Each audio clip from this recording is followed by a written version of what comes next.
On Christmas Day in 1887, a widower opens his door and is stunned to find his male bride, skinny, exhausted, in rags. The town mocks her.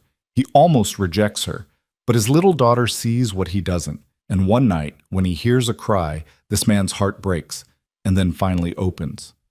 Stay tuned to the end of this story and comment what town you're viewing from, so I know how far the story goes. The wind came hard across the Wyoming plains that Christmas Eve, carrying with it the bite of winter and the weight of memory. It rattled the shutters of Caleb Rourke's ranch house and sent dust devils spinning across the frozen ground where nothing green had grown since October. The sky hung low and gray, pregnant with snow that refused to fall, and the air tasted of iron and ice. Inside the cabin, Caleb stood at the stove, stirring a pot of thin stew that would have to stretch for supper. His hands were rough and scarred from 2 years of working the ranch alone, and his shoulders carried a permanent hunch from the weight of grief he'd never quite managed to set down. At 34, he looked older, lines etched deep around his eyes, silver threading through his dark hair at the temples. "Papa, is she really coming today?" 6-year-old Lily sat at the kitchen table, her small hands folded in front of her, blonde curls escaping from the braid he'd managed that morning. Her blue eyes, so heartbreakingly like her mother's, fixed on him with that mixture of hope and fear he'd come to know too well. "That's what the letter said, sweetheart." Caleb kept his voice steady, though his gut churned with uncertainty. "Should be on the afternoon stage." "What if she doesn't like me?" Caleb crossed to the table and knelt beside his daughter's chair, tucking a loose curl behind her ear. "Lily girl, that's impossible. You're the finest thing in this whole territory." "Mama liked me," Lily whispered, her small voice cracking. "But she still left." The words hit Caleb like a fist to the chest. He pulled Lily into his arms, feeling her small body tremble against him. "Your mama didn't want to leave, baby. She got sick. That wasn't her choice, and it surely wasn't because of you." But Lily had been only 4 when fever took Sarah, and 4-year-olds didn't understand the difference between death and abandonment.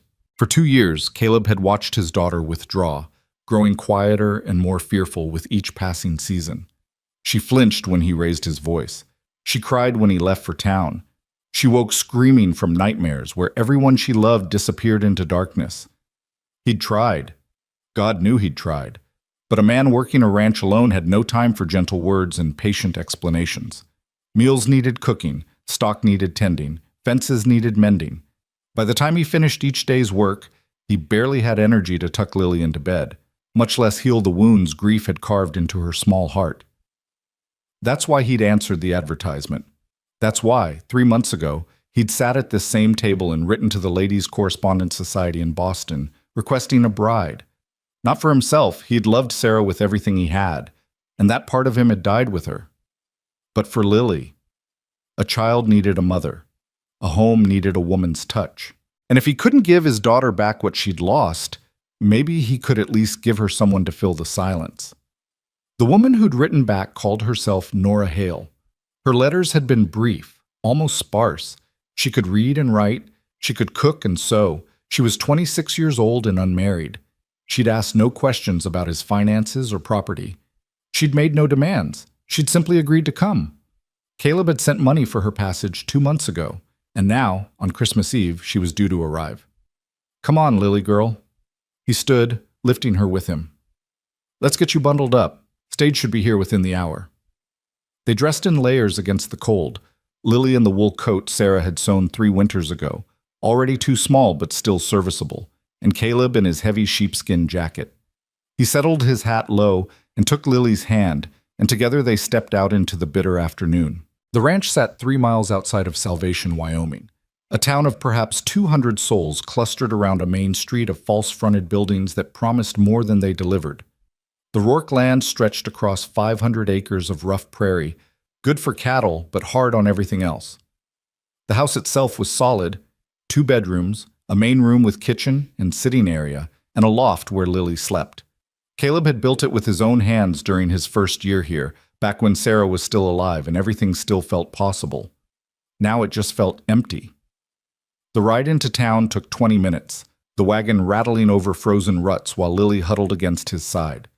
Other homesteads dotted the landscape, The Hendersons' place with its sagging barn, the Pruitt spread where smoke rose from the chimney in a thin gray line. Caleb saw no one.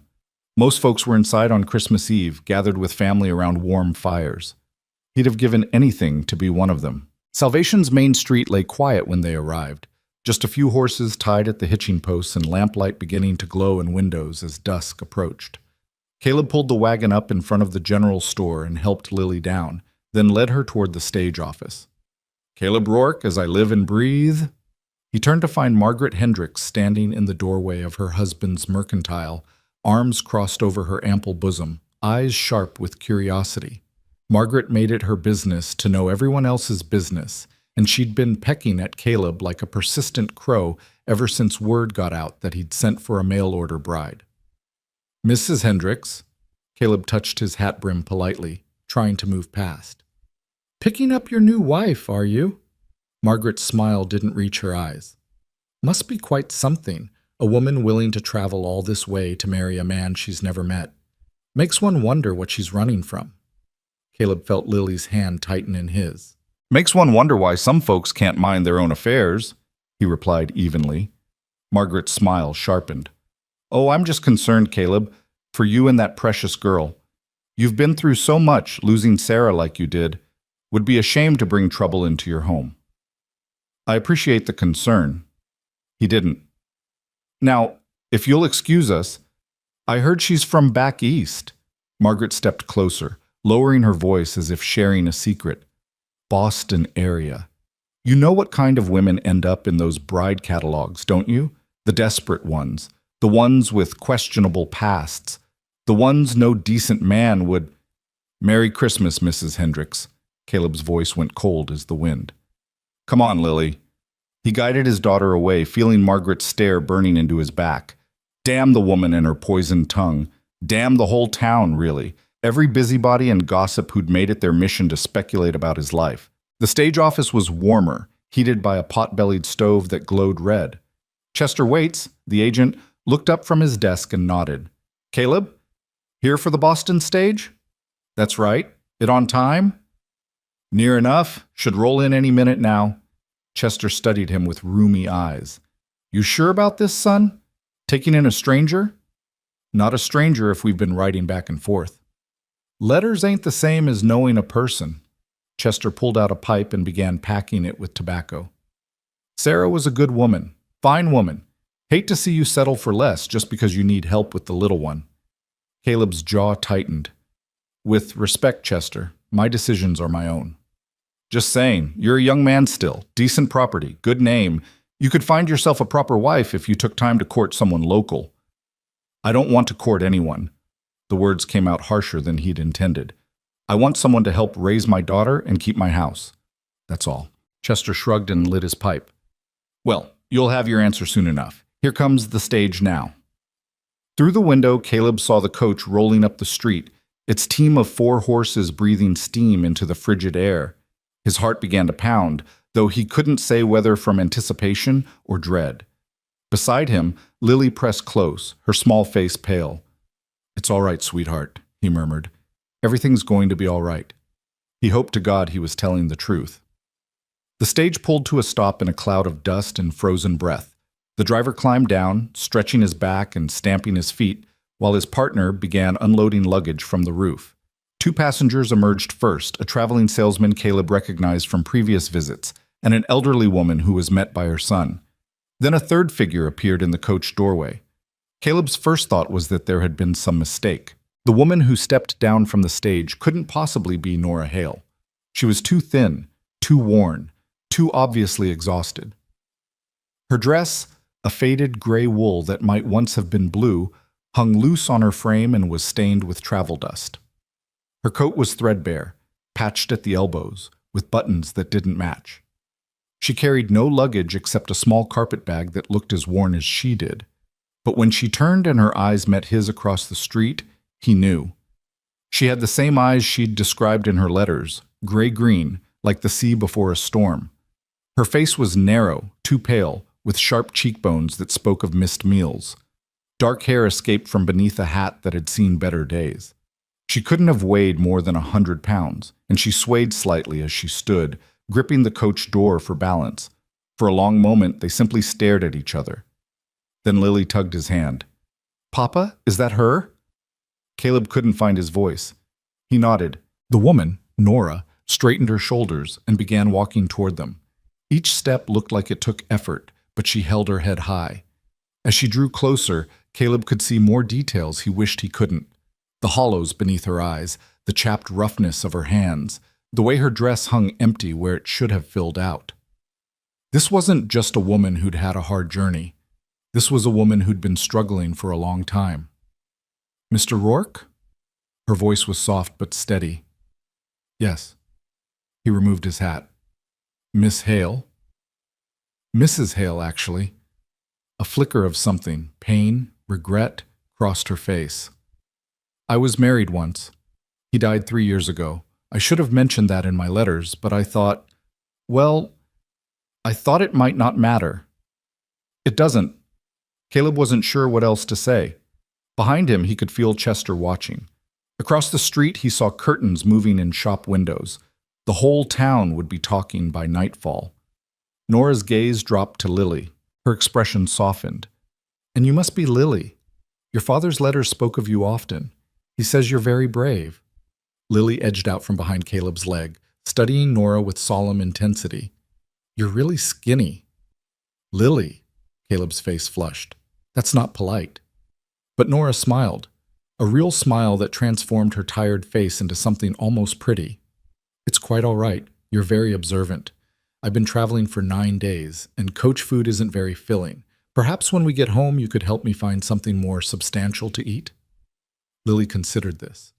Then, to Caleb's shock, she reached out and took Nora's hand. "We made stew. Papa's not very good at cooking, but it's warm." "That sounds absolutely perfect." Caleb watched his daughter's small hand disappear into Nora's thin one, and something twisted in his chest. He couldn't name the emotion. It wasn't quite relief, wasn't quite fear. Maybe it was just the recognition that there was no turning back now. "I'll get your luggage," he said roughly. "This is all I have." Nora lifted the carpetbag slightly. "I'm afraid I traveled light." Light. The word felt like an understatement. The woman had arrived with literally nothing but the clothes on her back and a bag that couldn't have held more than a change of dress and some personal items. What kind of circumstances drove a person to such desperate straits? But he'd asked for a bride, and one had come. That was the arrangement. He'd promised in his letters to provide for her, and he would. Whatever her past, whatever her reasons for coming, she was here now. And breaking their agreement would mean disappointing Lily, which he couldn't bear to do. "The wagon's this way," he said. They walked back through town in silence, Nora moving slowly, still holding Lily's hand. Caleb saw the stares, heard the whispers. He saw Margaret Hendricks standing in her doorway, eyes wide with barely concealed glee. He saw Thomas Pruitt outside the saloon, shaking his head with something like pity. Let them stare. Let them whisper.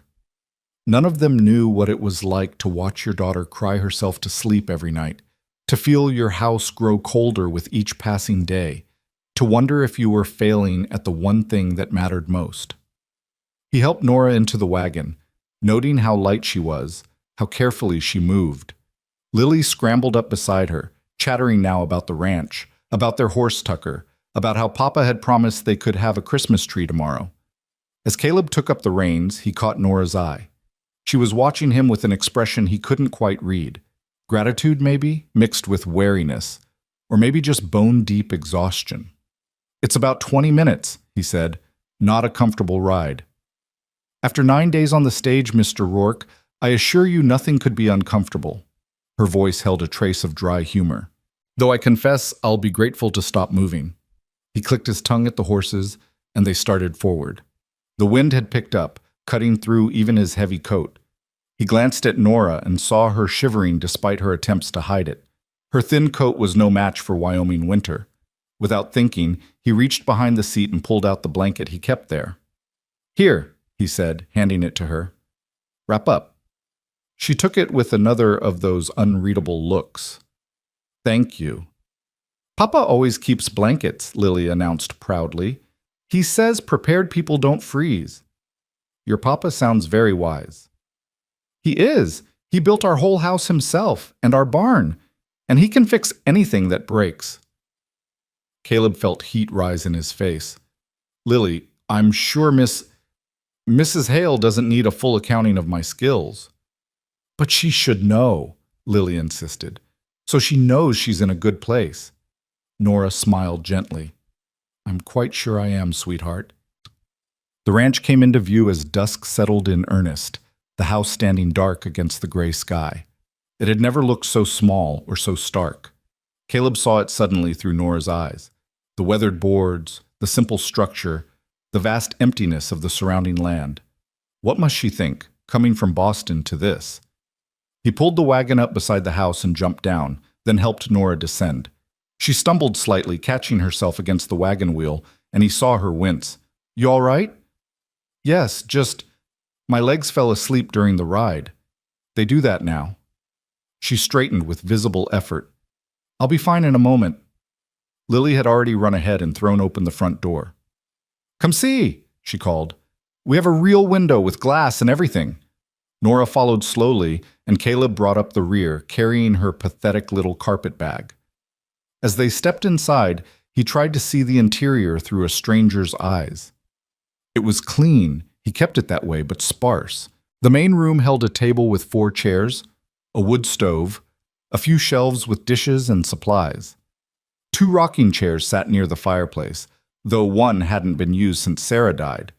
The bedroom doors stood open, showing neatly made beds but little else. It's warm, Nora said softly. And clean. That's more than I expected. More than she expected. What kind of life had she been living? The bedroom on the left is yours, Caleb said, pointing. It's not large, but it has a bed and a chest for your things. The other is mine. Lily sleeps in the loft. He paused. I should say straight out, this arrangement doesn't include, that is, we're not, what I mean is, you want a housekeeper and a mother for Lily, Nora said calmly. Not a wife in the traditional sense. I understood that from your letters, Mr. Rourke. It's one of the reasons I accepted. Relief flooded through him. Good. That's good. I just wanted us to be clear. Perfectly clear. She set down her bag on her sum. Now, Lily mentioned something about stew. The next hour passed in a blur of activity. Nora insisted on helping, despite her obvious exhaustion, moving around the kitchen with practiced efficiency. She tasted Caleb's stew, added some dried herbs from a tin in her bag, and somehow made it taste better without seeming to do much at all. She set the table with the precision of someone who'd done it thousands of times. She poured water for washing up, and when Lily spilled hers, she cleaned it without fuss or scolding. Caleb watched from his chair by the fire, supposedly reading but really just observing. She moved like someone accustomed to making herself useful, to staying out of the way, to anticipating needs before they were spoken. But she also moved like someone in pain, favoring her left leg slightly, pressing a hand to her back when she thought no one was looking. When they finally sat down to eat, Lily chattered enough for all 3 of them, telling Nora about her favorite doll, about the chickens they kept, about how Papa had promised to teach her to ride properly come spring. Nora listened with genuine attention, asking questions that made Lily glow with importance. Caleb ate in silence, his mind churning. What had he done? He'd brought a stranger into his home, into his daughter's life, and he knew nothing about her except what she'd written in a handful of letters. She could be anyone. She could have any kind of past. She could be dangerous, or crazy, or… Mr. Rourke? He looked up to find Nora watching him, those sea storm eyes steady and calm. Yes? I want to thank you, she said quietly, for taking a chance on me. I know this must be strange for you. It's strange for me too, but I promise I'll work hard. I'll earn my place here. You won't regret this. The words were simple, but something in her voice caught him, a thread of desperation carefully controlled, a hint of past pain carefully buried. You don't need to earn anything, he said, though he wasn't entirely sure he meant it. We had an agreement. I'll keep my part if you keep yours. Then we understand each other. She turned back to her bowl. This stew is quite good, by the way, better than anything I've eaten in a long time. After supper, Nora excused herself to her room, pleading exhaustion. Lily helped Caleb wash the dishes, then he tucked her into bed in the loft, listening to her prayers. "God bless Papa," Lily whispered, eyes squeezed shut. "And God bless Nora. Please let her stay. Please don't let her get sick like Mama. Please let her like me enough to stay." Caleb kissed her forehead, his throat tight. "Sleep now, sweetheart." He climbed back down the ladder and found himself alone in the main room. From behind Nora's closed door came no sound. He wondered if she was sleeping, or if she lay awake in that narrow bed, wondering what she'd gotten herself into. He knew he should feel something, relief that help had arrived, hope that Lily might heal, something. Instead, he just felt numb. And beneath the numbness, a growing unease. Because Margaret Hendricks had been right about one thing. What kind of woman ended up in a bride catalog? What kind of circumstances drove someone to travel 2,000 miles to marry a stranger? And what would the town say when they saw her in the full light of day, saw how thin she was, how worn, how obviously desperate? He'd asked for a bride. Instead, he'd gotten a ghost. Caleb banked the fire and checked the doors, then retreated to his own room. He didn't sleep well that night. The wind howled around the house, and through the thin walls, he thought he could hear soft crying from the room next door. But when he rose and pressed his ear to the wood, he heard only silence. Maybe he'd imagined it, or maybe Nora Hale was better at hiding her tears than his daughter was. Either way, it was done now. She was here. And come morning, they would begin the business of learning to be a family, or at least learning to live under the same roof without destroying each other. Outside, the first snow began to fall, soft and silent, covering the frozen ground in white. Christmas morning was coming, whether any of them were ready for it or not. Well, the house woke slowly on Christmas morning. Caleb rose before dawn as always, habit pulling him from restless sleep. He dressed quietly and emerged from his room to find the fire already burning and Nora standing at the stove, fully dressed despite the early hour. "You're up," he said, surprised. She turned, and in the lamplight, he could see dark circles under her eyes. "Old habits. I've always been an early riser." She gestured to the coffee pot. "I hope you don't mind. I made coffee." "Mind? I'm grateful." He poured himself a cup, noting that it was strong and hot and exactly what he needed. "You didn't have to start so early. You must still be exhausted." "I slept enough." It was clearly a lie, but her tone didn't invite argument. "I thought I might make breakfast, if you'll tell me what you have on hand." They worked together in the quiet kitchen, Nora discovering where things were kept, Caleb watching her move with that same careful efficiency she'd shown the night before. She found eggs and flour and the last of the bacon, and soon the smell of cooking filled the house. Lily came tumbling down the loft ladder, still in her nightgown, eyes bright. "It's Christmas! Papa, can we open presents after breakfast?" Caleb's stomach sank. He'd been so preoccupied with Nora's arrival that he'd completely forgotten about Christmas preparations. He had nothing wrapped, nothing special planned, just the usual small things he tried to do each year to make the day feel less empty. He began. "I have something for you, Lily," Nora said softly. She wiped her hands on a towel and disappeared into her room, returning with her carpet bag. From it, she drew a small cloth doll, simply made but carefully stitched, with yellow yarn hair and a smile embroidered in red thread. "I made her during the journey," Nora explained, holding the doll out to Lily. "I wasn't sure what you'd like, but every girl I've ever known loved dolls, so I thought perhaps—" Lily's face lit up like sunrise. She took the doll with reverent hands, cradling it to her chest. "She's beautiful. Does she have a name?" "That's for you to decide. She's yours now." "I'll call her Hope." Lily hugged the doll tight. "Because Papa says Christmas is about hope." Caleb felt something crack open in his chest. He watched his daughter clutch a doll made by a woman she'd met just yesterday, and saw more joy in her face than he'd managed to create in 2 years. "Thank you," he said to Nora, his voice rough. "You didn't have to. I wanted to." Nora turned back to the stove. "Now, let's have breakfast, shall we? The bacon's getting cold." They ate together, Lily talking nonstop about Hope the doll and all the adventures they would have. After breakfast, Nora insisted on cleaning up while Caleb went to tend the stock. When he returned an hour later, stamping snow from his boots, He found the house transformed. It wasn't anything dramatic, just small touches. The dishes arranged more neatly on the shelves, the chairs positioned to make better use of the light, a cloth that had been wadded in a corner now folded and placed on the table. But somehow the room felt warmer, more lived in. Nora was in her room with the door open, and he could see her unpacking her carpet bag. The contents laid out on the bed were pitiful. One other dress as worn as the one she wore, some undergarments, a hairbrush, a small Bible, and a bundle of letters tied with string. That was it. That was everything she owned in the world. Caleb turned away, unsettled. He busied himself with mending a harness that didn't really need mending, trying not to think about what kind of life led a person to such poverty, trying not to wonder if he'd made a terrible mistake. By afternoon, the snow had stopped and weak sunlight broke through the clouds. Lily begged to go outside and play, and Nora offered to supervise. Caleb watched from the window as they built a small snowman in the yard, Lily laughing and Nora smiling despite the cold that must have cut through her threadbare coat. That evening, he made good on his promise about a Christmas tree. They walked into the sparse woods behind the property and cut a small pine, dragging it back to set up in the corner of the main room. Nora produced a needle and thread from her seemingly endless bag and helped Lily string popcorn into garlands while Caleb whittled wooden stars to hang from the branches. It was the most normal Christmas Eve had felt in years. That night, after Lily was asleep, Caleb and Nora sat in the rocking chairs by the fire. The silence stretched between them, not quite comfortable, but not hostile either.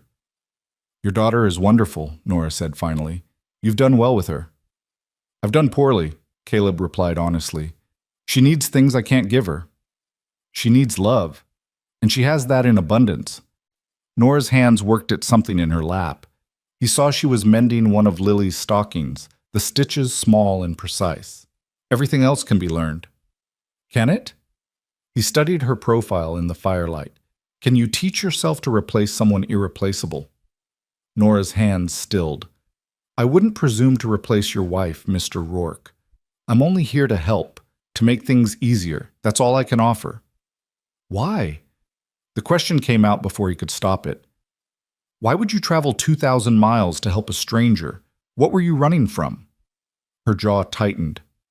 For a long moment, she didn't answer. Then, "Does it matter?" "I brought you into my daughter's life. Yes, it matters." "I wasn't running from anything criminal, if that's your concern.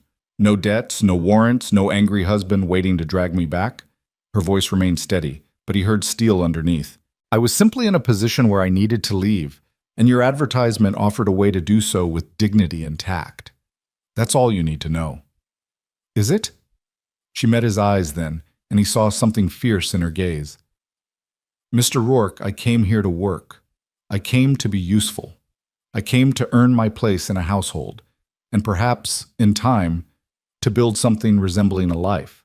What I left behind is my own business. If you cannot accept that, then say so now, and I'll leave tomorrow. But I will not be interrogated about my past like a criminal." They stared at each other across the flickering firelight.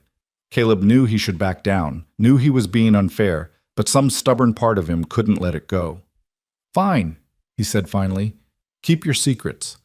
But if they come back to hurt my daughter, we'll have a problem." "They won't." Nora returned to her sewing. "I promise you that." The conversation died after that. Soon Nora excused herself to bed, leaving Caleb alone with the dying fire and his troubled thoughts.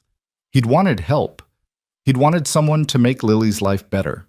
Instead, he'd gotten a mystery wrapped in threadbare wool, a woman with secrets in her eyes and scars he couldn't see. But Lily loved the doll. Lily had smiled today more than she had in months. Maybe that was enough. Maybe that had to be enough. Outside, the wind picked up again, howling across the frozen plains. Inside, the house settled into silence. Three strangers bound by agreement and circumstance, learning the shapes of each other's shadows. Christmas had come, and with it, a woman named Nora Hale, carrying everything she owned in a carpet bag and nothing but determination in her heart. Whether that would be enough to survive a Wyoming winter, both the one outside and the one slowly forming inside Caleb Rourke's guarded heart, remained to be seen. The days after Christmas settled into a rhythm that surprised Caleb with its quiet efficiency. Each morning he woke to find Nora already up, the fire burning, coffee made. She moved through the house like a ghost, touching everything but demanding nothing. Within a week, the cabin had transformed in ways he couldn't quite articulate but felt in his bones. The shelves no longer held dishes in haphazard stacks, but were organized by size and use. The window glass gleamed where before it had been dulled by dust. The floors were swept twice daily. The smell of baking bread replaced the stale odor of bachelor cooking. Lily's clothes appeared mended and pressed. Hanging on pegs, Nora had installed herself using nails she'd found in the barn.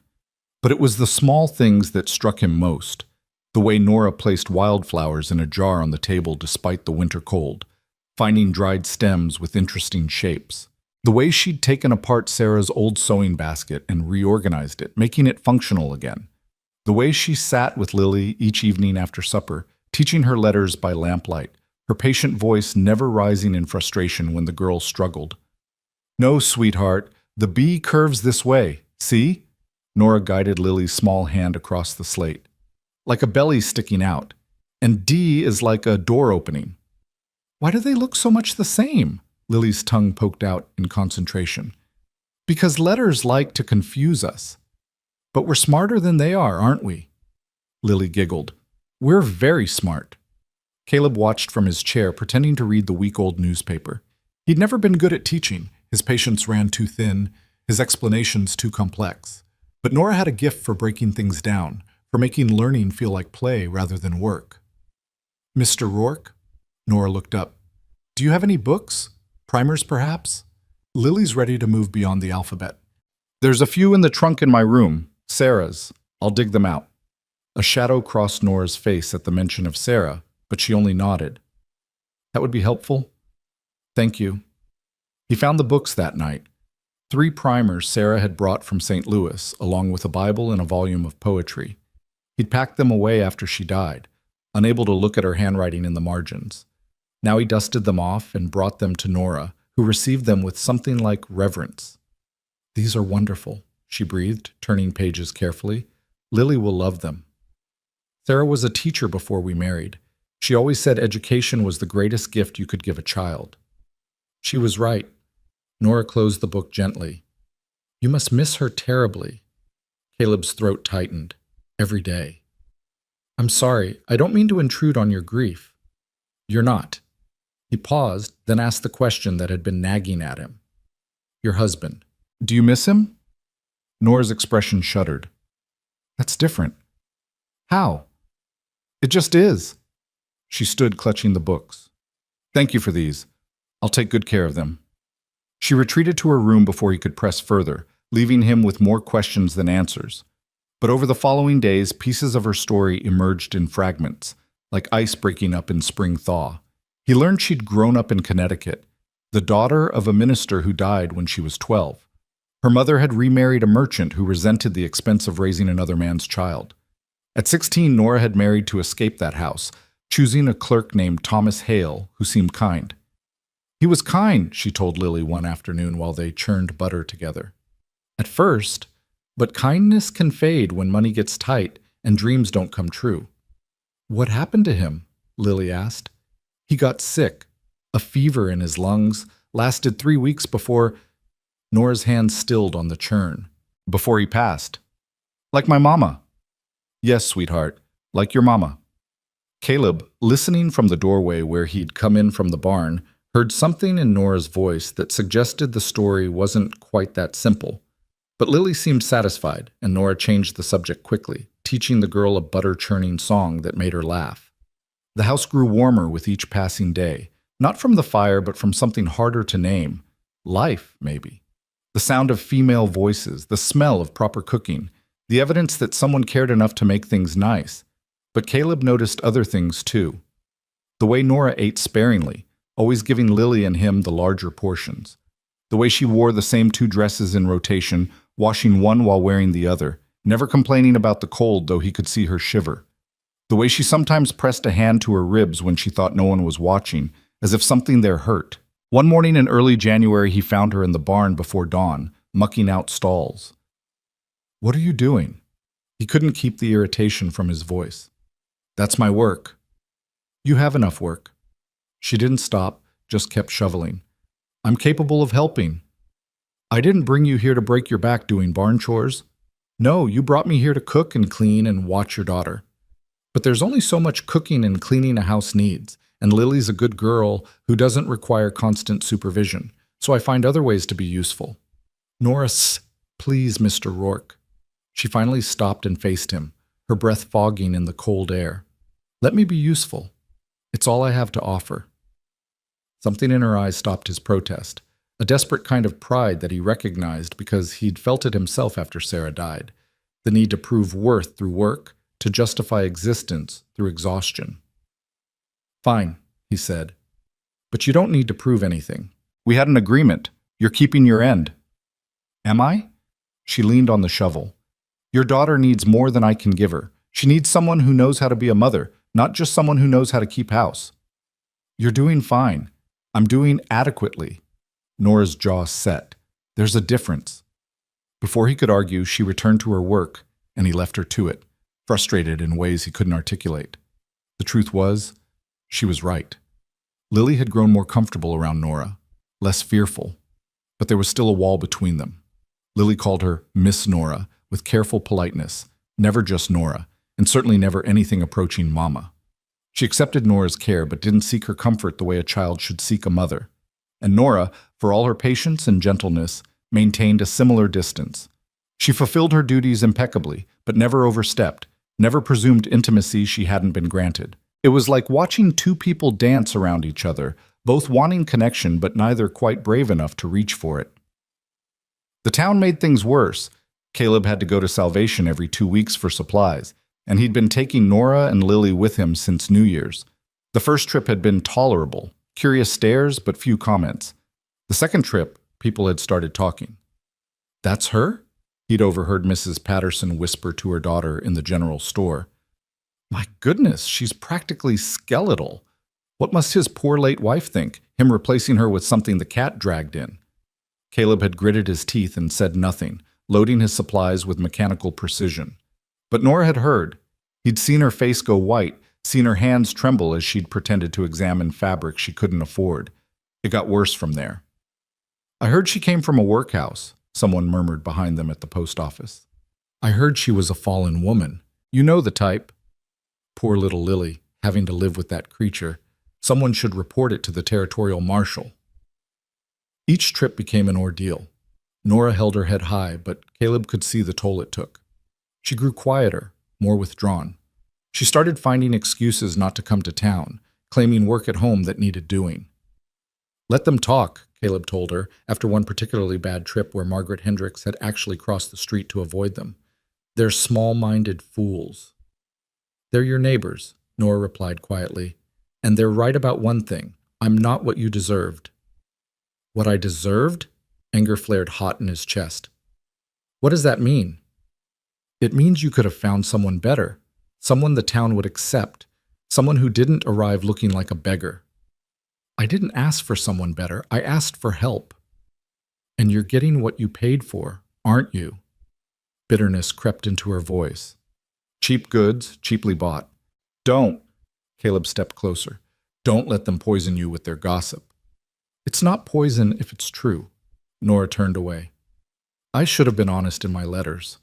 I should have told you how bad things were, given you a choice. You think I wouldn't have sent for you anyway? I think you would have hesitated, looked for someone else, someone who wouldn't shame you in front of the whole town. I don't give a damn what this town thinks. You should. She met his eyes.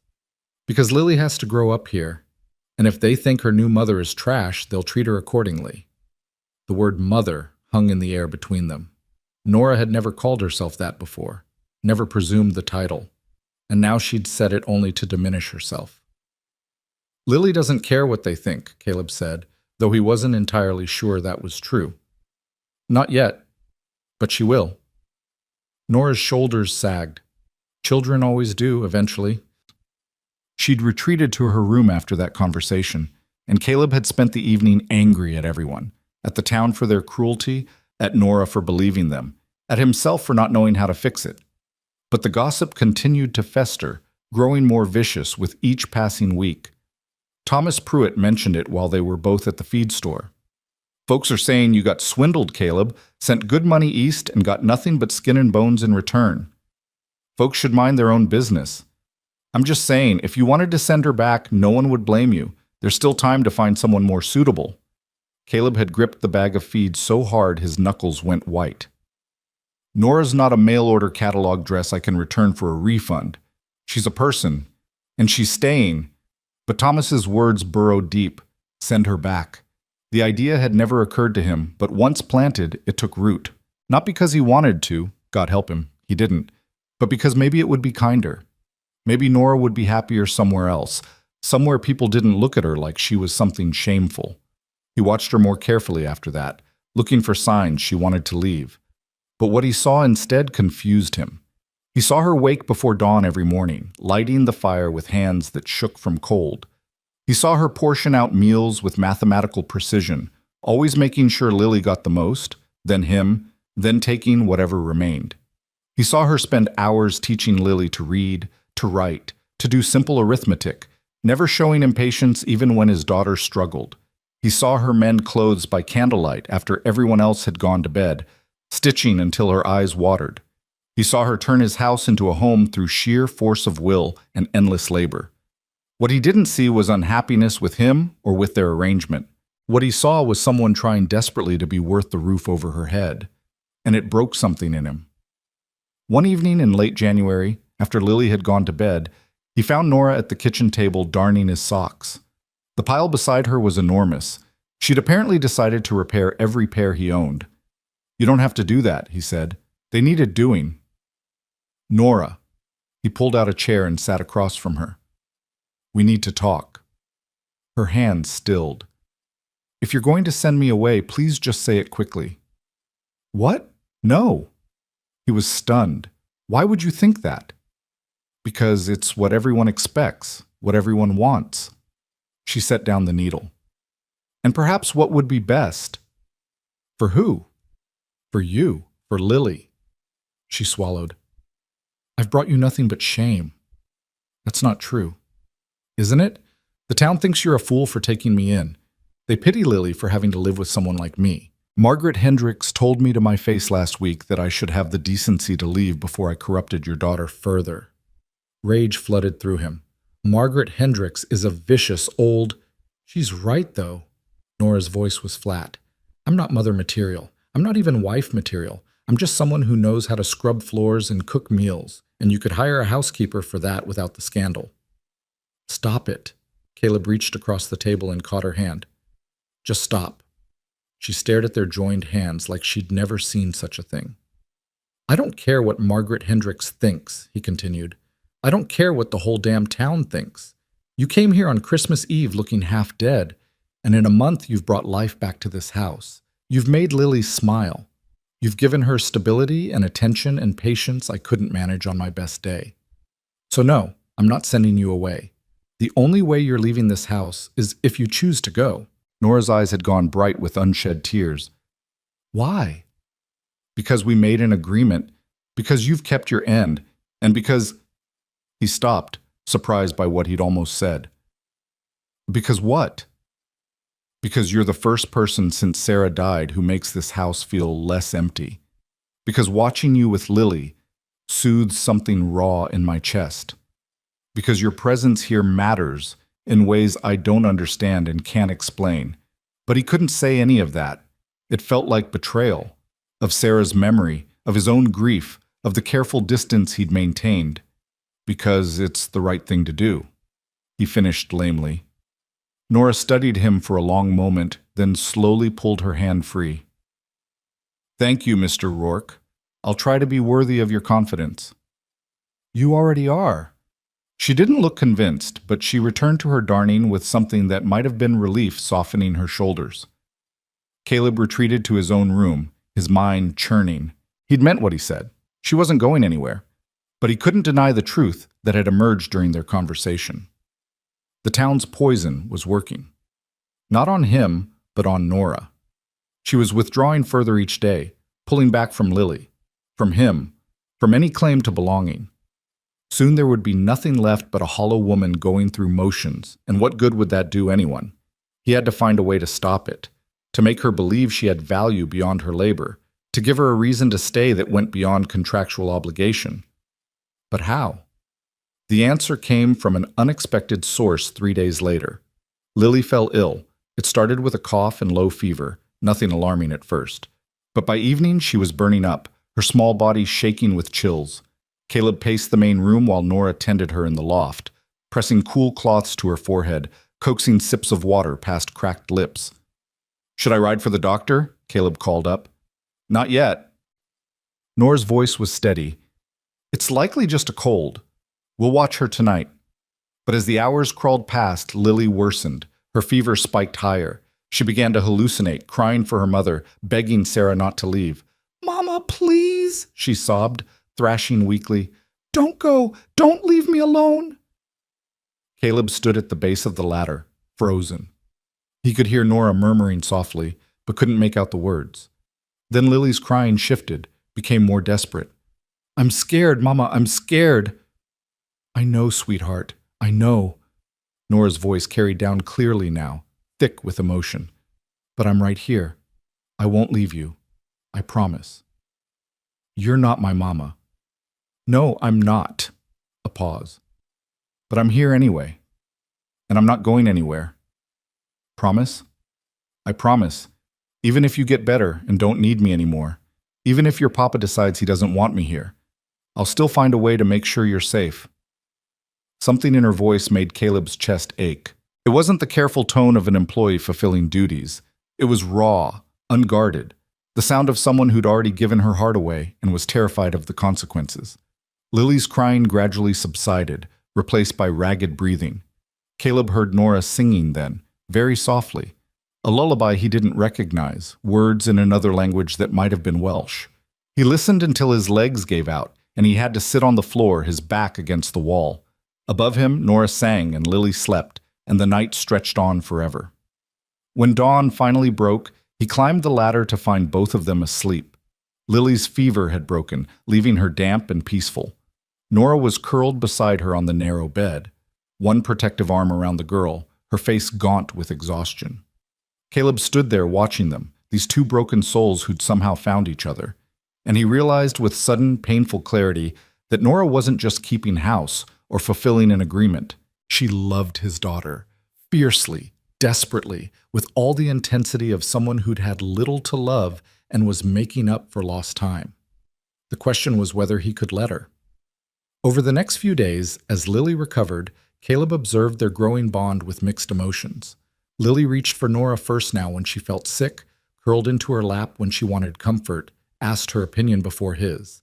And Nora, who'd been so careful to maintain distance, melted under that trust like snow in spring. But the town's gossip only intensified. "I heard the child's getting too attached," he overheard at church the following Sunday. "Someone should warn Caleb before it's too late. That woman's not fit to raise a decent girl." He'd turned to confront the speaker, Chester Waits, of all people, but Nora's hand on his arm stopped him. "Don't," she whispered. "It only makes it worse." "They have no right. They have every right to their opinions. And causing a scene in church won't change their minds." She was right, damn her. So he swallowed his anger and sat through the service while judgment radiated from every pew.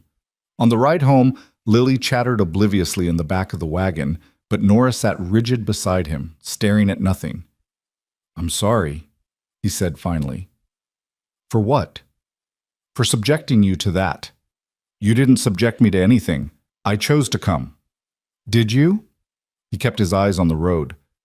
"Or were you so desperate you'd have agreed to anything?" She was quiet for so long he thought she wouldn't answer. Then, "Both can be true." That evening, after Lily was asleep, Nora came to him with a request that surprised him. "Mr. Rourke, I need to ask a favor." "All right." "I'd like permission to write some letters to people I knew back east, and I'll need money for postage." His stomach tightened. "You planning to leave?" "No, but I have debts, small ones, but they weigh on me. I promised people I'd repay them when I could, and I'd like to start doing so." "You don't have any money." "I know. That's why I'm asking if there are extra chores I could do, work that would earn a wage beyond room and board. I don't expect charity, but if there's anything you need done that you'd normally pay someone for. Nora, you don't have to. Yes, I do. Her eyes flashed with rare fire. I won't be a kept woman, Mr. Rourke. I won't live my whole life in debt, beholden to your charity. If I'm to stay here, I need to do so with my dignity intact. He recognized that pride again, that fierce need for independence, and he understood it, even though it frustrated him. Fine, he said. There's a lot that needs doing come spring. Garden planting, fence mending, chickens to tend. You help with that, and I'll pay you a wage. Fair? More than fair, thank you. She started to turn away, but he stopped her. Nora, those debts. How much do you owe? $37. Masuns. It might as well be $1,000. $37. It was nothing to him. He had that much in the strong box in his room, but to her it represented an insurmountable burden, a weight that kept her trapped. I could... No! She cut him off. I appreciate the thought, truly, but I need to do this myself. Can you understand that? He could. God help him, he could. So he nodded and watched her retreat to her room, this woman who'd arrived in rags but refused to be broken by poverty or shame. And for the first time since Christmas Eve, Caleb wondered if maybe, just maybe, he'd gotten far more than he'd bargained for. Not in a bad way. In a way that terrified him because it meant reevaluating everything he thought he knew about what he wanted and what he needed. The town could think what it liked. Margaret Hendricks could spread her poison. Thomas Pruitt could offer his pity. But they didn't see what he saw. They didn't see Nora wake before dawn each morning to make sure his daughter had a warm house to wake to. They didn't see her sing lullabies in languages she'd never explained. They didn't see her mend clothes until her fingers bled, or teach reading with endless patience, or bring small dignities to a house that had forgotten them. They saw rags and poverty and something to mock. He was beginning to see worth. Whether that realization would change anything remained to be seen. But as January gave way to February and winter deepened its hold on the Wyoming plains, something in Caleb Rourke's frozen heart began, very slowly, very carefully, to thaw. February brought bitter cold that settled into the bones and refused to leave. The wind howled across the plains with a fury that made the cabin walls groan, and ice formed thick on the inside of the windows despite the fire that burned day and night. It was the kind of cold that made every task twice as hard, every movement an exercise in endurance. Caleb spent those frozen weeks working himself to exhaustion. The cattle needed constant attention, breaking through ice for water, hauling feed through snowdrifts that came up to his knees. His hands cracked and bled from the cold. His body ached in ways he'd forgotten were possible. But he welcomed the pain because it meant he didn't have to think. Didn't have to think about the way Nora's laughter sounded when Lily told a silly joke. Didn't have to think about how the house felt warmer when she was in it. Didn't have to think about the fact that somewhere along the way, his mail-order arrangement had become something more complicated. One evening in mid-February, he came in from the barn to find the cabin filled with the smell of baking. Nora stood at the stove, flour dusting her worn dress, cheeks flushed from the heat. Lily sat at the table, carefully rolling out dough, her tongue poking out in concentration. "We're making hand pies," Lily announced proudly. "Miss Nora's teaching me." "I can see that." Caleb hung his coat and moved closer to the stove, letting the warmth seep into his frozen limbs. "Smells good." "There's stew staying warm," Nora said without looking at him. "And coffee if you want it." "Thanks." He poured himself a cup and stood watching them work. Nora's hands moved with practiced efficiency, crimping edges and brushing egg wash with the ease of someone who'd done it 1,000 times. Lily mimicked her movements, slower but earnest. "Like this?" Lily held up a misshapen pie. "Perfect," Nora said warmly. "You're a natural." The girl beamed, and Caleb felt something twist in his chest. This should have been Sarah teaching Lily to bake. This should have been his wife standing at the stove, his wife laughing at their daughter's enthusiasm. Instead, it was a stranger, a woman he'd known for barely 2 months, filling a space that should have remained sacred. He turned away, the coffee suddenly bitter on his tongue. "Mr. Rourke?" Nora's voice was quiet. "Are you all right?" "Fine." He set down the cup too hard. I need to check the stock one more time. He grabbed his coat and fled back into the cold before either of them could respond. Outside, the wind bit through his clothes and the sky stretched black and endless overhead, stars scattered like ice chips across velvet. He stood there breathing hard, watching his breath fog in the freezing air. What was wrong with him? He'd brought Nora here specifically to do the things Sarah had done, to cook and clean and care for Lily. That was the arrangement. That was what he'd wanted. But seeing it happen, seeing Lily bond with her, seeing his daughter's face light up the way it used to light up for Sarah, felt like betrayal. Like he was letting his wife be erased, replaced by someone who couldn't possibly measure up. Yet even as he thought it, he knew it wasn't fair. Nora wasn't trying to replace Sarah. She was just trying to survive, to earn her place, to make herself useful. The growing attachment between her and Lily wasn't manipulation. It was just two lonely souls finding comfort in each other. So why did it make him so angry? He didn't go back inside for an hour. When he finally did, the pies were cooling on the table and Lily was already in her nightgown, ready for bed. Nora was cleaning up, her movements slow with exhaustion. "Papa?" Lily ran to him. "We saved you a pie, the best one." "That's real nice, sweetheart." He forced a smile. "You go on up to bed now. I'll come tuck you in." After she'd climbed the ladder, Caleb stood in awkward silence while Nora finished wiping down the table. Finally, she spoke, her voice careful. "I apologize if I overstepped. With the baking, I should have asked first." "You didn't overstep. You seemed upset." "I'm not upset with you." He ran a hand through his hair. "It's just complicated. Because I'm not her." It wasn't a question. "Because you're here and she's not." The words came out harsher than he'd intended. "Because every time I see you doing the things she used to do, it reminds me that she's gone. And I know that's not your fault. I know that's exactly what I hired you for, but it still hurts." Nora set down the cloth. "I understand." "Do you?" "More than you might think." She met his eyes. "I told you my husband died. What I didn't say was that I was relieved when he did. Does that shock you?" It did, but he shook his head. "Thomas wasn't a good man, Mr. Rourke, not after the first year. He drank. He gambled. When those didn't work, he took his frustrations out on me." She said it flatly, without emotion. "When the fever took him, my first thought wasn't grief. It was freedom. And then came the guilt, because what kind of wife feels that way? What kind of person celebrates a death?" Caleb's hands curled into fists. "He hit you." "Among other things. But that's not the point." She wrapped her arms around herself. "The point is, I know what it's like to have complicated feelings about a dead spouse. To be angry at them for leaving, even when you know it wasn't their choice. To feel guilty for moving on, even when moving on is the only way to survive. Sarah wasn't, we didn't, he couldn't find the words. I know. Your wife was good and kind and you loved her truly.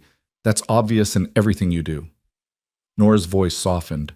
"But love doesn't make grief any simpler, and I imagine it makes it harder to watch someone else fill the space she left behind."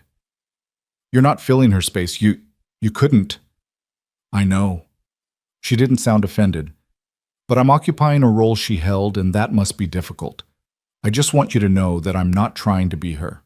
I'm only trying to be useful." "You are useful. More than useful." He struggled to articulate what he meant. "Lily's different since you came. Happier, less afraid. And the house, it feels like a home again instead of just a place to sleep.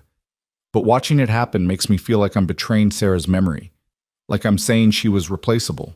And she wasn't. She isn't. No one's asking you to replace her." Nora moved closer, her expression earnest. "Keep her memory. Tell Lily stories about her. Make sure she knows her mother. That's not betrayal. That's honoring who Sarah was." "And what about you?" "What about me? Doesn't it bother you, being second choice, being the woman who came after?" Nora laughed, but there was no humor in it. "Mr. Rourke, I've been second choice my entire life. Second to my stepfather's real children. Second to Thomas's drinking. Second to every pretty girl who walked past. Being second to a woman you actually loved and respected, That's the kindest second place I've ever held. The words hit him like a blow. He stared at this woman who'd been beaten down by life until she expected nothing, asked for nothing, hoped for nothing beyond basic survival. And he felt ashamed. "You deserve better than that," he said roughly. "Perhaps, but I'm a realist." She turned back to her cleaning. "Now you should go tuck in Lily before she falls asleep waiting." He climbed the ladder to find his daughter still awake, Hope the doll clutched in her arms. "Papa?" she whispered. "Are you mad at Miss Nora?" "No, sweetheart. Why would you think that? You left when we were making pies. Like you were angry." Caleb sat on the edge of the bed, brushing hair from her forehead. "I wasn't angry, just remembering your mama. Sometimes that makes me sad. I miss Mama too." Lily's eyes welled up. "But I like Miss Nora. Is that bad?" "No, baby, that's not bad at all. She's nice to me, and she doesn't get mad when I make mistakes, and she sings pretty songs." Lily's small hand gripped his. "Can she stay forever?" The question lodged in his throat. "Would you want that?" "Yes, because then maybe she could be my new mama, not instead of my real mama, but like an extra mama. Is that allowed?" Out of the mouths of children, Lily had cut straight to the heart of what he'd been wrestling with for weeks, and found a solution his adult mind had refused to consider. Not replacement, addition. "I don't know, sweetheart," he said honestly. "We'd have to ask Miss Nora how she feels about that. She loves me. I can tell." Lily said it with the absolute certainty of a child. "And I love her, so it should be okay, right?" "It should be." He kissed her forehead. "Now sleep. We'll figure it all out tomorrow." But lying in his own bed an hour later, Caleb knew tomorrow wouldn't bring answers. The problem wasn't Nora's feelings for Lily. Those were obvious to anyone with eyes. The problem was him. His guilt, his grief, his stubborn refusal to let go of the past enough to accept whatever the present was trying to become. The next morning brought a crisis that pushed his internal struggles aside. One of his best breeding cows had gotten into the grain shed overnight and foundered. By the time he found her, she was down and suffering, her stomach bloated with gas that could kill her if not relieved.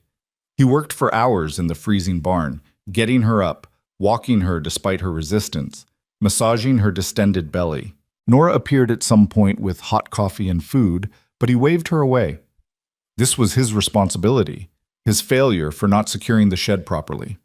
By afternoon, the cow was improving, but not out of danger. He couldn't leave her, which meant he couldn't go to town for the supplies he'd planned to get, including the fabric Nora had requested to make Lily a new dress. "I'll go," Nora said when he told her. "Absolutely not." "Why not?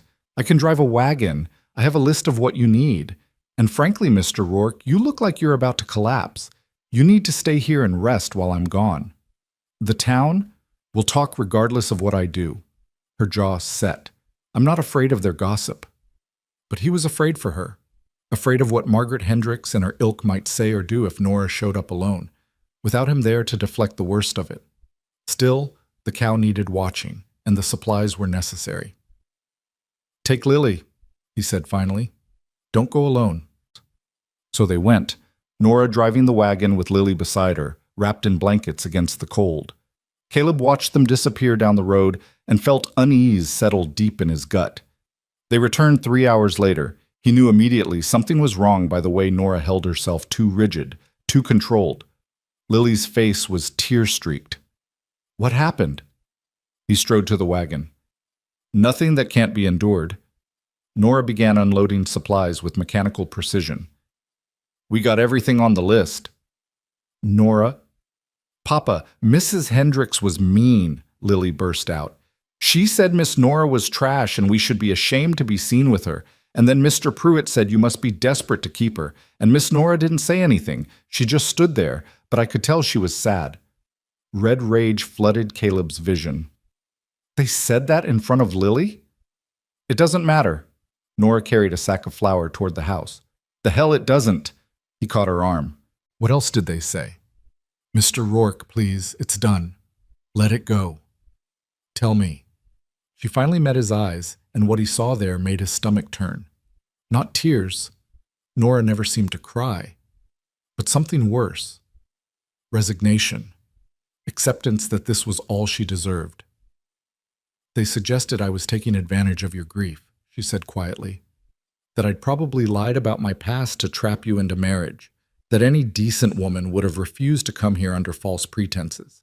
Margaret offered to help you find a proper bride, someone with moral fiber and good breeding. She said it quite loudly, in the middle of the general store so everyone could hear. And you said? Nothing. What could I say? She's not entirely wrong. She's completely wrong. His hand tightened on her arm. You didn't trap me. You didn't lie. You came here because I asked you to come. I came here because I was desperate and you were willing. She pulled free. There's a difference between being wanted and being tolerated, Mr. Rourke.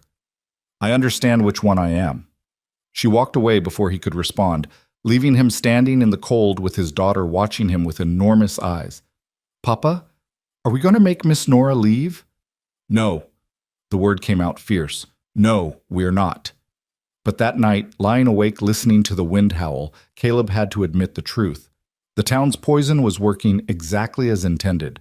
Not on him, he'd already decided Nora was staying, but on Nora herself. She was withdrawing again, pulling back into that shell of careful politeness that kept everyone at arm's length. And unless he found a way to convince her she had value beyond her utility, unless he could make her believe she deserved to be here, the town would eventually win. She'd leave not because he sent her away, but because she'd convinced herself she didn't deserve to stay. The answer came to him 3 days later while he was in the barn, mucking out stalls and thinking about everything and nothing.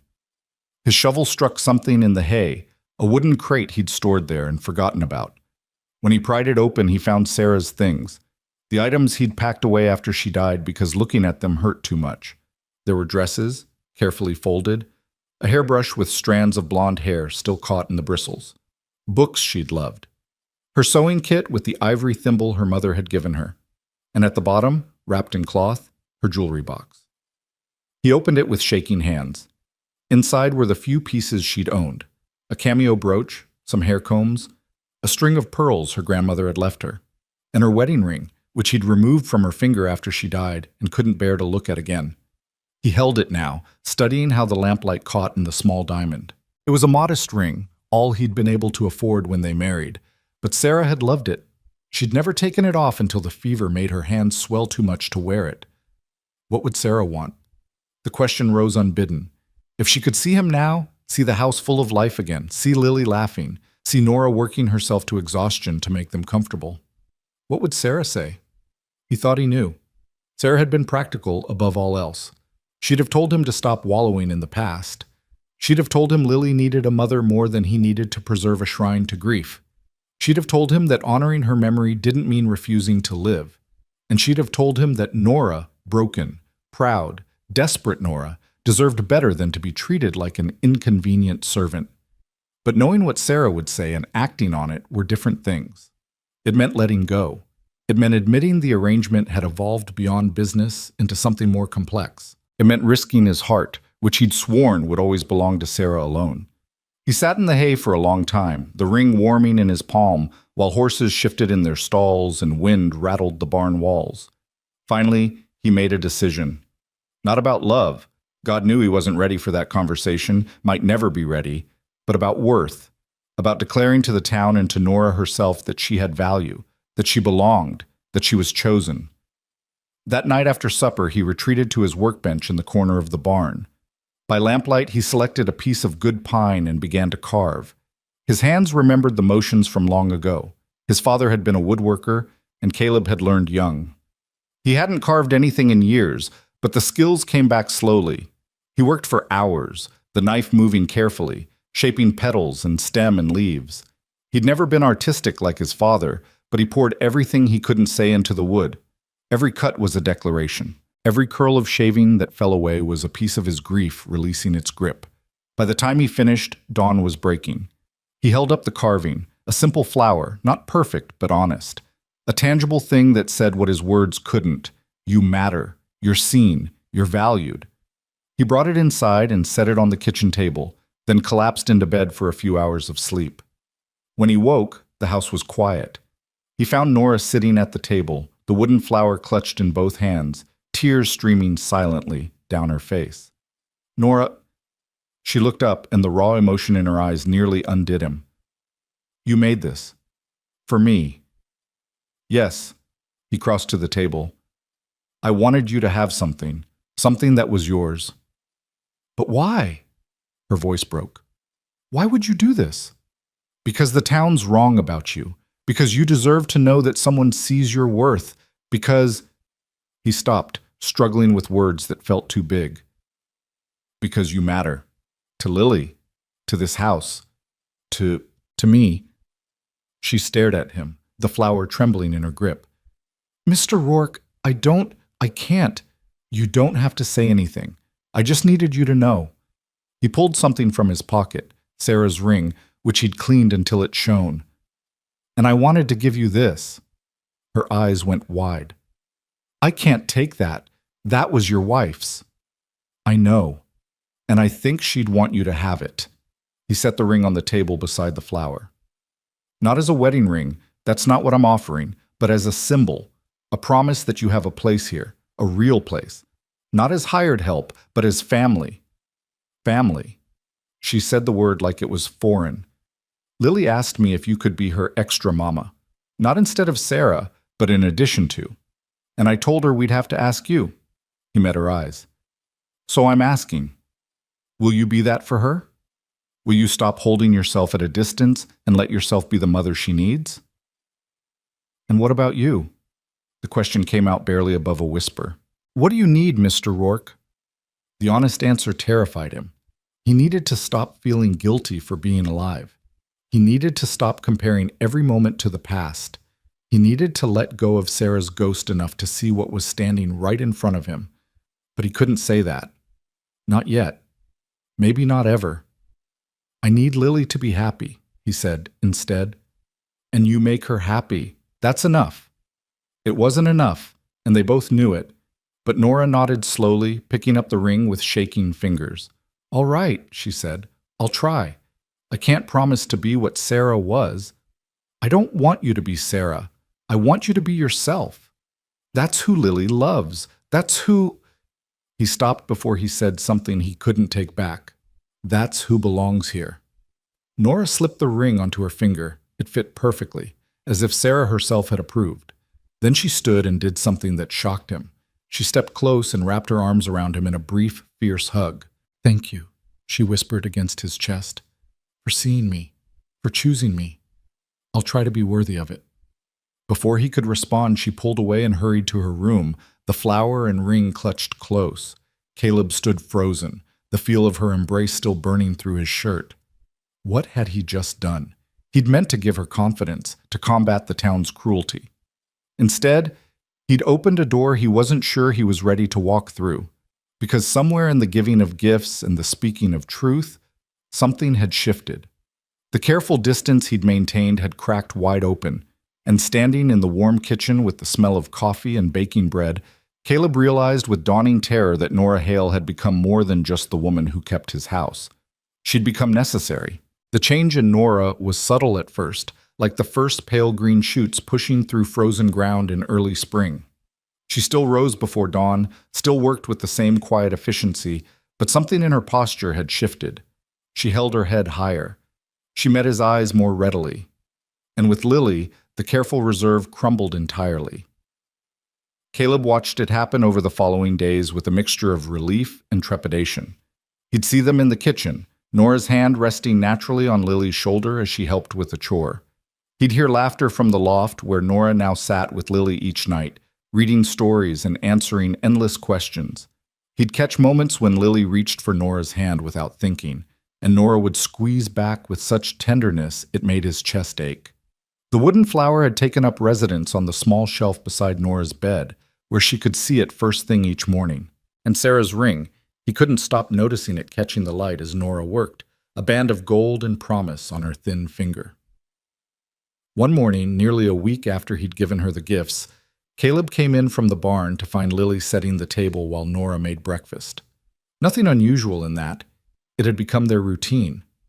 But as he hung his coat, he heard his daughter's voice, casual and natural. "Mama Nora, can I have jam on my biscuit?" The word froze everyone in place.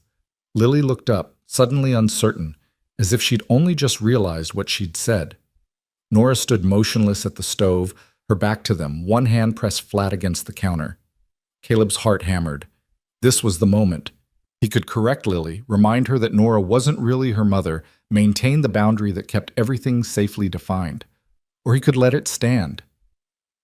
"Lily?" Nora said softly, still not turning around. "You don't have to call me that." "But I want to." Lily's voice was small. "You said I could have an extra mama. Papa said we asked you and you said yes. So, can I?" Nora finally turned and Caleb saw tears streaming down her face. But she was smiling, truly smiling, in a way he'd never seen before. "Yes, sweetheart. You can call me whatever feels right to you." "Mama Nora?" Lily tested it again, her face lighting up. "Mama Nora? Mama Nora? Mama Nora?" She sang it like a song, dancing in place.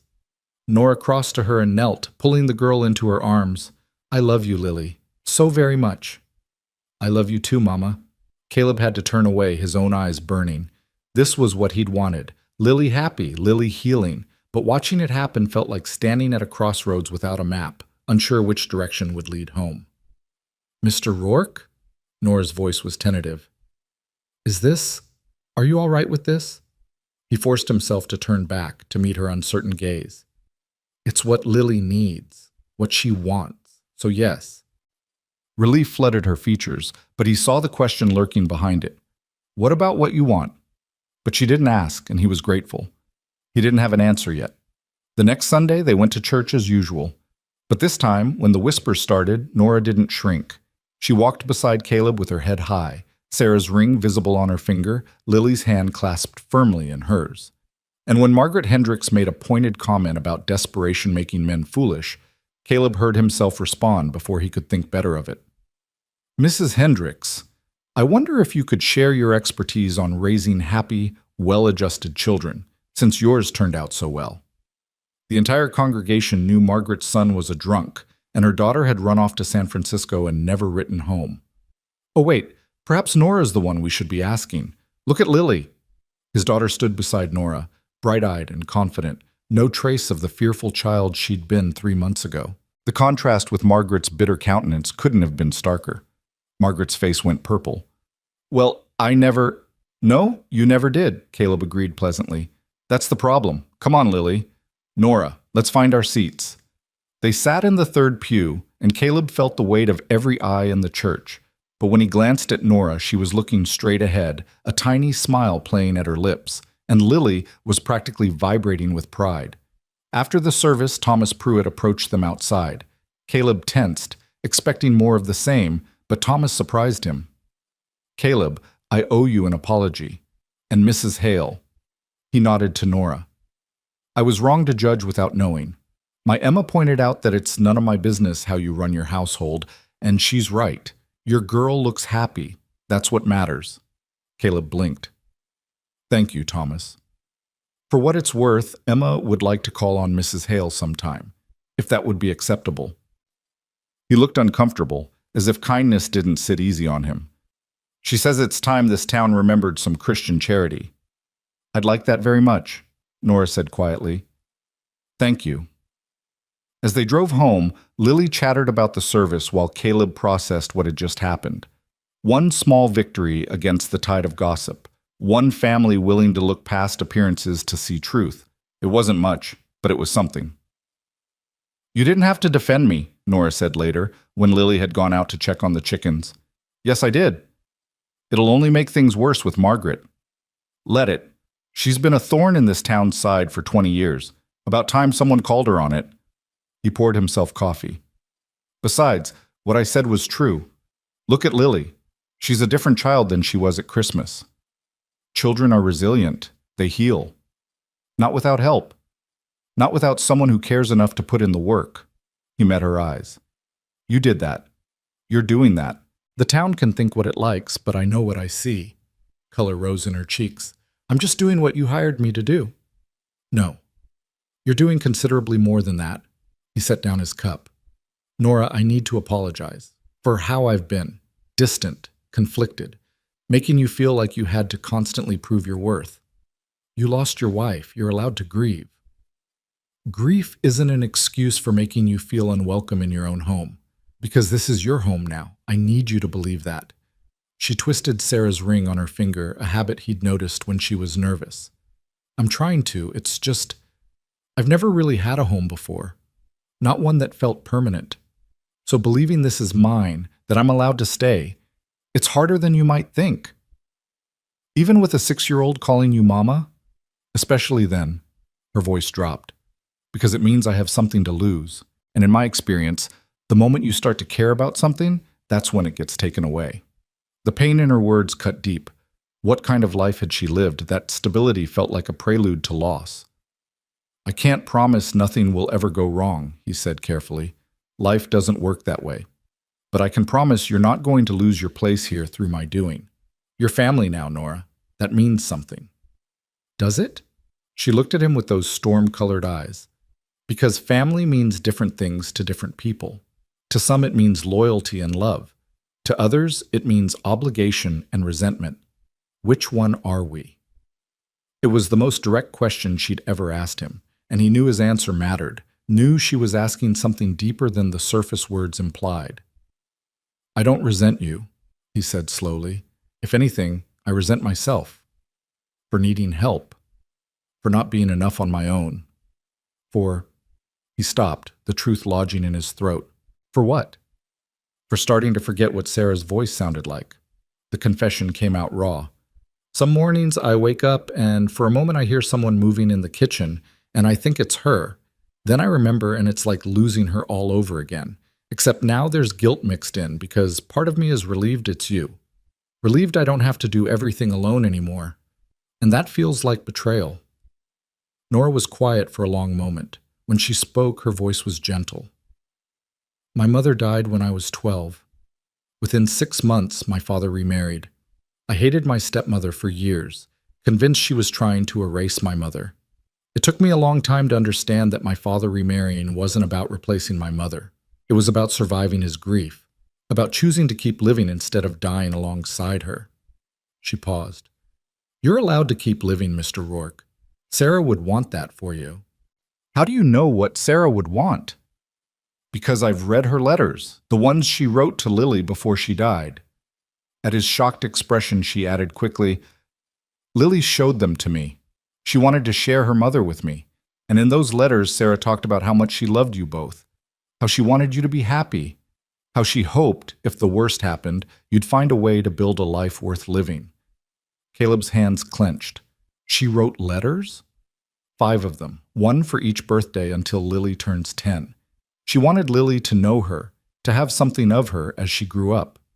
Nora's expression was soft. She never mentioned finding someone new for you, but she did say she hoped you wouldn't let grief make you forget how to live. That's not the same as permission to replace her, but it's not a demand that you stay frozen in the past either. He'd had no idea those letters existed. Sarah must have written them in the final days when the fever had her and they both knew she wouldn't recover. The thought of her weak and dying taking time to write to a daughter who wouldn't understand for years, it broke something open in his chest. I need to see them. Of course. They're Lily's and yours. I only read them because she asked me to. Nora stood. I'll get them. She returned with a ribbon-tied bundle, 5 envelopes in Sarah's careful script. Caleb took them with shaking hands, but didn't open them. Not yet. Not when he was already feeling too much. Thank you, he managed. Mr. Rourke, Caleb. It was the first time she'd used his given name. You don't have to choose between honoring Sarah and accepting me.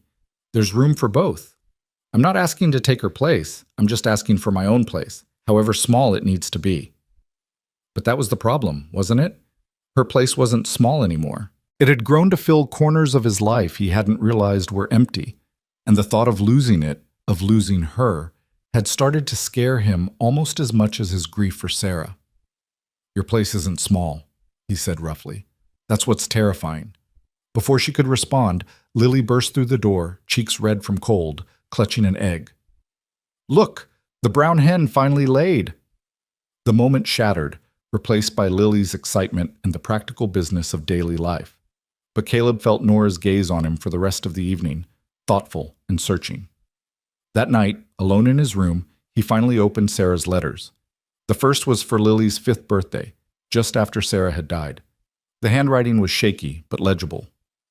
My dearest Lily, you are 5 years old today, and I am not there to celebrate with you. This breaks my heart more than you can know, but I want you to understand something important.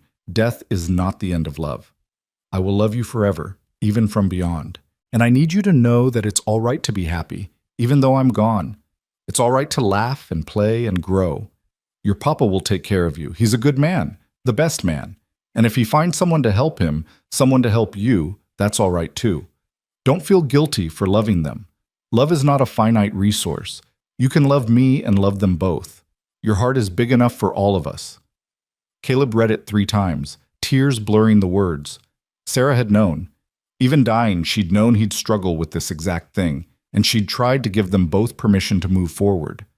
The second letter was similar, full of love and encouragement. The third contained advice about growing up, about being brave and kind. The fourth talked about faith and doubt and finding your own path. But it was the 5th letter, meant for Lily's 10th birthday, that undid him completely. You're 10 now, old enough to understand some harder truths. I married your papa when we were both very young, barely more than children ourselves. We grew up together, learned together, built a life together. And I loved him with everything I had. But Lily, love isn't always enough. Sometimes sickness comes. Sometimes accidents happen. Sometimes people die too young, leaving holes that feel impossible to fill. When that happens, the people left behind have a choice. They can let the hole consume them, or they can find ways to keep living around it. I hope your papa chooses life. I hope he finds someone who makes the house feel warm again, who helps you grow into the wonderful person I know you'll become. And when he does, I hope you'll be kind to her. Because loving your papa and caring for you won't be easy. It will take someone special, someone brave and patient and strong. If he's found that person, if you're reading this and there's a woman in your life who's trying to be there for you, please give her a chance. Love her if you can. Not instead of me, but alongside the memory of me. Because the greatest gift you can give someone is to let them love you. Don't wall yourself off out of loyalty to me. I'm beyond walls now, but you and your papa still need to live. Caleb sat on the edge of his bed, the letter trembling in his hands, and finally let himself cry. Great shaking sobs that came from somewhere deep and primal, releasing 2 years of locked-away grief. Sarah was gone, truly gone. And she'd given him permission, no, she'd practically begged him, to let someone else in. Someone like Nora. Nora who'd arrived in rags and stayed through scorn, who'd loved his daughter without reservation, who'd asked for nothing but the chance to be useful and had given everything in return. Who wore Sarah's ring not as a replacement, but as a promise to honor what came before while building something new. When the tears finally subsided, Caleb felt scraped raw, but somehow lighter, as if admitting the grief had lanced a wound that had been festering for months. He carefully returned the letters to their ribbon and set them aside. Tomorrow he'd share them with Lily, let her know her mother's words were meant for both of them. Tonight, he had something else to do. He found Nora in the kitchen, mending by lamplight as usual. She looked up when he entered, and whatever she saw in his face made her set down her sewing. "Are you all right?" I read the letters. "Oh." Understanding flooded her features. "Caleb, she gave us permission, both of us, to move forward, to build something new." He crossed to the table. "I've been holding on to grief so tight I couldn't see what was right in front of me. But I see it now." "See what?" "You. Not as a replacement or a substitute or hired help, just you." He pulled out a chair and sat. "You came here expecting nothing and gave everything. You made my daughter smile again. You made this house a home again. You made me remember what it's like to have someone to talk to at the end of a long day. And I've been so busy feeling guilty about it that I never said thank you. You don't have to thank me for doing what I agreed to do." "That's exactly my point. You went so far beyond our agreement, it's not even recognizable anymore." He reached across the table and took her hand, feeling the ring under his fingers. "I gave you this as a symbol of family, but I think it means more than that now. At least, I want it to." Her breath caught. "What are you saying?" I'm saying that somewhere along the way, this stopped being an arrangement and became something real. I don't know what to call it yet. I don't know if I'm ready to call it anything. But I know I don't want you to feel like you're on probation anymore. I know I want you to stay not because you have nowhere else to go, but because this is where you belong.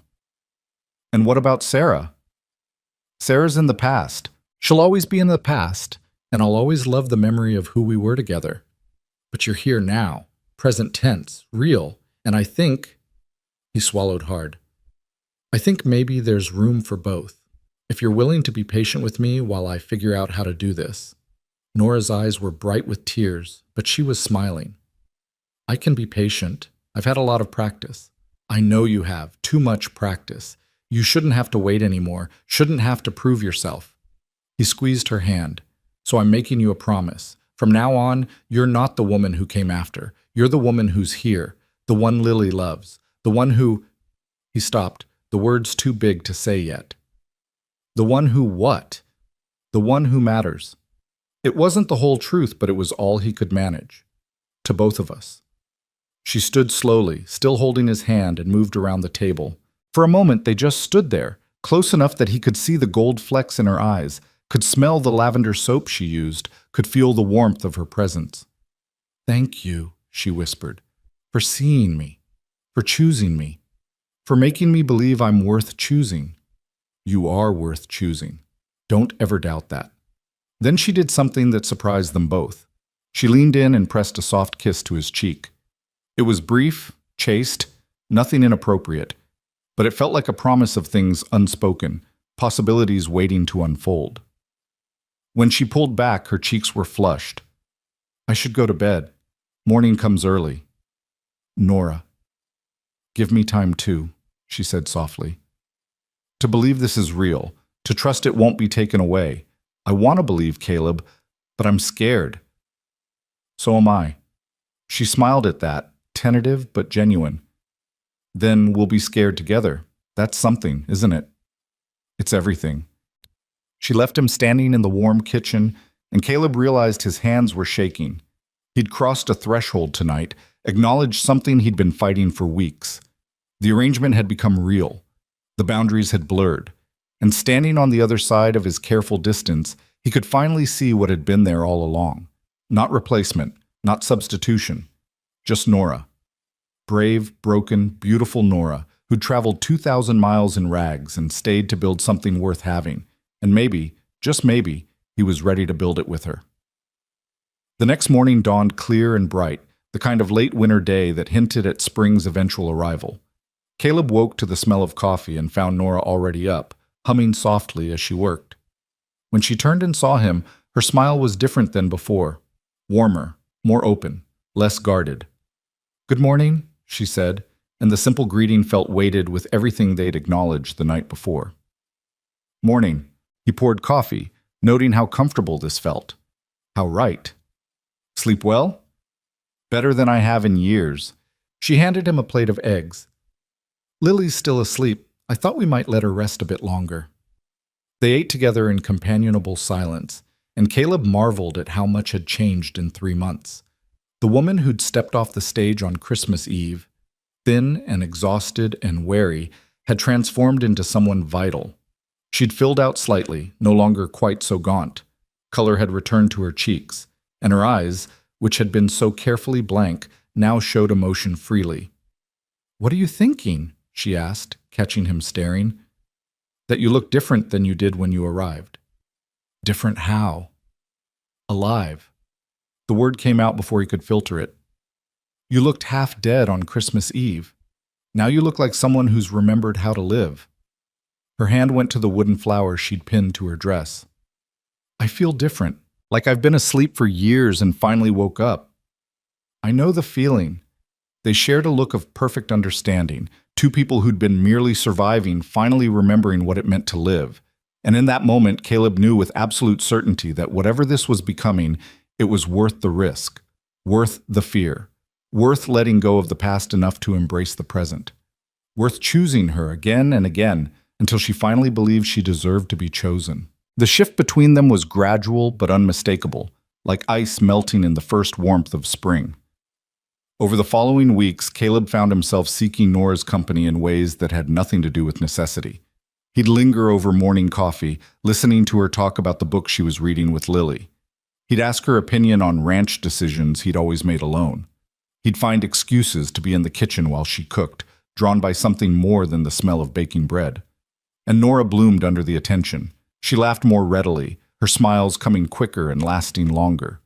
She'd brush against him in passing, small touches that felt deliberate. She'd meet his eyes across the table and hold his gaze, something unspoken passing between them. Lily noticed, of course. Children always did. "Papa smiles at Mama Nora a lot now," she announced one evening at supper, her tone matter-of-fact. "Like he used to smile at the pictures of my first mama." Caleb nearly choked on his coffee. Nora's face flushed pink, but she didn't look displeased. "Does that bother you, sweetheart?" Nora asked gently. Lily considered this with the seriousness of a 6-year-old philosopher. "No, it makes me happy, because it means Papa's not so sad anymore. And it means you're staying forever, right?" "Right," Caleb said before Nora could hedge. "She's staying forever." The certainty in his voice surprised even him, but it felt true. Somewhere along the way, the question had shifted from whether Nora would stay to how they would build a life together. The details remained murky, but the destination was clear. That Sunday, Caleb made a decision. When they drove into town for church, he didn't help Nora down from the wagon with his usual polite distance. Instead, he took her hand and kept holding it as they walked toward the church, Lily skipping ahead. The whispers started immediately. Caleb felt eyes on them from every direction, saw Margaret Hendrick's mouth fall open in shock, but he didn't let go. If anything, he held Nora's hand tighter, making a statement the whole town could witness. Inside the church, they sat in their usual pew. Caleb was acutely aware of every glance, every murmur. Beside him, Nora sat straight-backed and dignified, but he could feel the tension in her frame. When the service began and they stood to sing, he shifted closer until their shoulders touched. A tiny gesture, but deliberate. After the service, instead of hurrying to the wagon as they usually did, Caleb steered them toward the small gathering of families that always lingered to socialize. Nora's hand tensed in his, but she didn't pull away. "Caleb!" Thomas Pruitt approached with his wife Emma, a kind-faced woman who'd always been friendly. "Mrs. Hale. Good to see you both." "Thomas." "Emma." Caleb nodded. "I wanted to extend an invitation," Emma said, addressing Nora directly. "We're having a quilting circle at our house next Thursday. I'd be honored if you'd join us." Nora's surprise was evident. That's very kind. Thank you." "It's about time this town remembered its manners," Emma said pointedly, her gaze sweeping the gathered crowd. "You're one of us now, whether certain people like it or not." Margaret Hendricks, standing nearby, stiffened visibly. Emma Pruitt, You hardly think at all, Margaret, and that's the problem." Emma's voice remained pleasant, but steel ran beneath. "Mrs. Hale has done nothing but care for that child and keep a good home. If that's not worthy of respect, I don't know what is." A ripple went through the crowd. For months, Margaret had held court over the town's opinion, and no one had challenged her. Now Emma Pruitt, well-respected, church-going Emma, was drawing a line in the dirt. "Well, I never," Margaret sputtered. "No, you never do," Caleb said quietly. "You never give people the benefit of doubt. You never show Christian charity. You never look past surfaces to see what's actually there." He kept his voice level, but every word landed like a hammer. "Nora came here on Christmas Eve looking like she'd been through hell. And you want to know why? Because she'd spent 3 years caring for her dying husband, using every cent she had to buy medicine that didn't work, selling everything she owned to pay doctors who couldn't help. She arrived here with nothing because she'd given everything to someone else. That's not shame, Mrs. Hendricks. That's sacrifice. That's honor. That's worth." The crowd had gone silent. Nora stood frozen beside him, her eyes wide. "And for the past 3 months," Caleb continued, "she's taken a broken little girl and helped her heal. She's turned my house back into a home. She's worked from before dawn until after dark, asking for nothing, giving everything. So you can keep your gossip and your judgment. I know what I see. I see a woman of character and strength. I see someone who's earned her place through sheer determination. I see..." He stopped, the words catching in his throat. "What do you see, Mr. Rourke?" Margaret's voice dripped with false sweetness. Caleb looked at Nora, really looked at her, and the truth rose up so clearly he wondered how he'd missed it for so long. "I see my future," he said simply, "if she'll have it." Nora's breath caught audibly. Around them the silence deepened, every ear straining to hear. "Caleb," she whispered, "what are you—" "I'm saying what should have been said weeks ago." He turned to face her fully, still holding her hand. "I'm saying you're not here because I needed help. You're here because you belong here. With me. With Lily. With us. But Sarah would want me to be happy. Would want Lily to be happy. And we are, Nora. Because of you." He squeezed her hand. "I'm not asking you to replace her. I'm asking you to build something new with me. Something that honors what was while embracing what is." Tears spilled down Nora's cheeks, in front of the whole town, especially in front of the whole town. So everyone knows. So there's no more question about your place or your worth. He raised his voice slightly. "Nora Hale is my family. She's Lily's mother in every way that matters. And anyone who has a problem with that can take it up with me directly." The challenge hung in the air. Margaret Hendricks looked like she'd swallowed a lemon, but significantly she said nothing. A few people shifted uncomfortably, but several others were nodding approval. Emma Pruitt was beaming. "Well said, Caleb," Thomas called out. "Well said indeed." Others echoed the sentiment, voices rising in a chorus of support that drowned out any lingering whispers. And standing in the churchyard with the whole town watching, Caleb drew Nora closer and pressed a kiss to her forehead. "You're not second choice," he murmured against her hair. "You're the choice. The only one that matters." She clung to him, her tears soaking into his shirt. "I don't know how to believe that." "Then I'll keep saying it until you do. However long it takes." Lily appeared at their side, wrapping her small arms around both of them. "Does this mean Mama Nora's staying forever and ever?" "Forever and ever," Caleb confirmed. "Good." Lily's satisfaction was absolute. "Can we go home now? I'm hungry." The laughter that rippled through the crowd was warm, breaking the tension. As they walked back to the wagon, several families stopped them to offer congratulations or invitations. The tide had turned, not completely. There would always be Margaret Hendricks types, but enough to matter. On the ride home, Lily chattered excitedly about the scene, reenacting it with dramatic flair. But Nora was quiet, staring at her hands in her lap. "Having second thoughts?" Caleb asked softly. "Wondering if I'm dreaming," she replied. "Things like this don't happen to me. People don't choose me. They tolerate me, or use me, or leave me, but they don't choose me. I'm choosing you, every day, starting now and not stopping." He kept his eyes on the road. "Question is, are you choosing me back?" "I chose you the moment I stepped off that stage on Christmas Eve," she said. "I just didn't think I was allowed to say it." Something in his chest unlocked completely.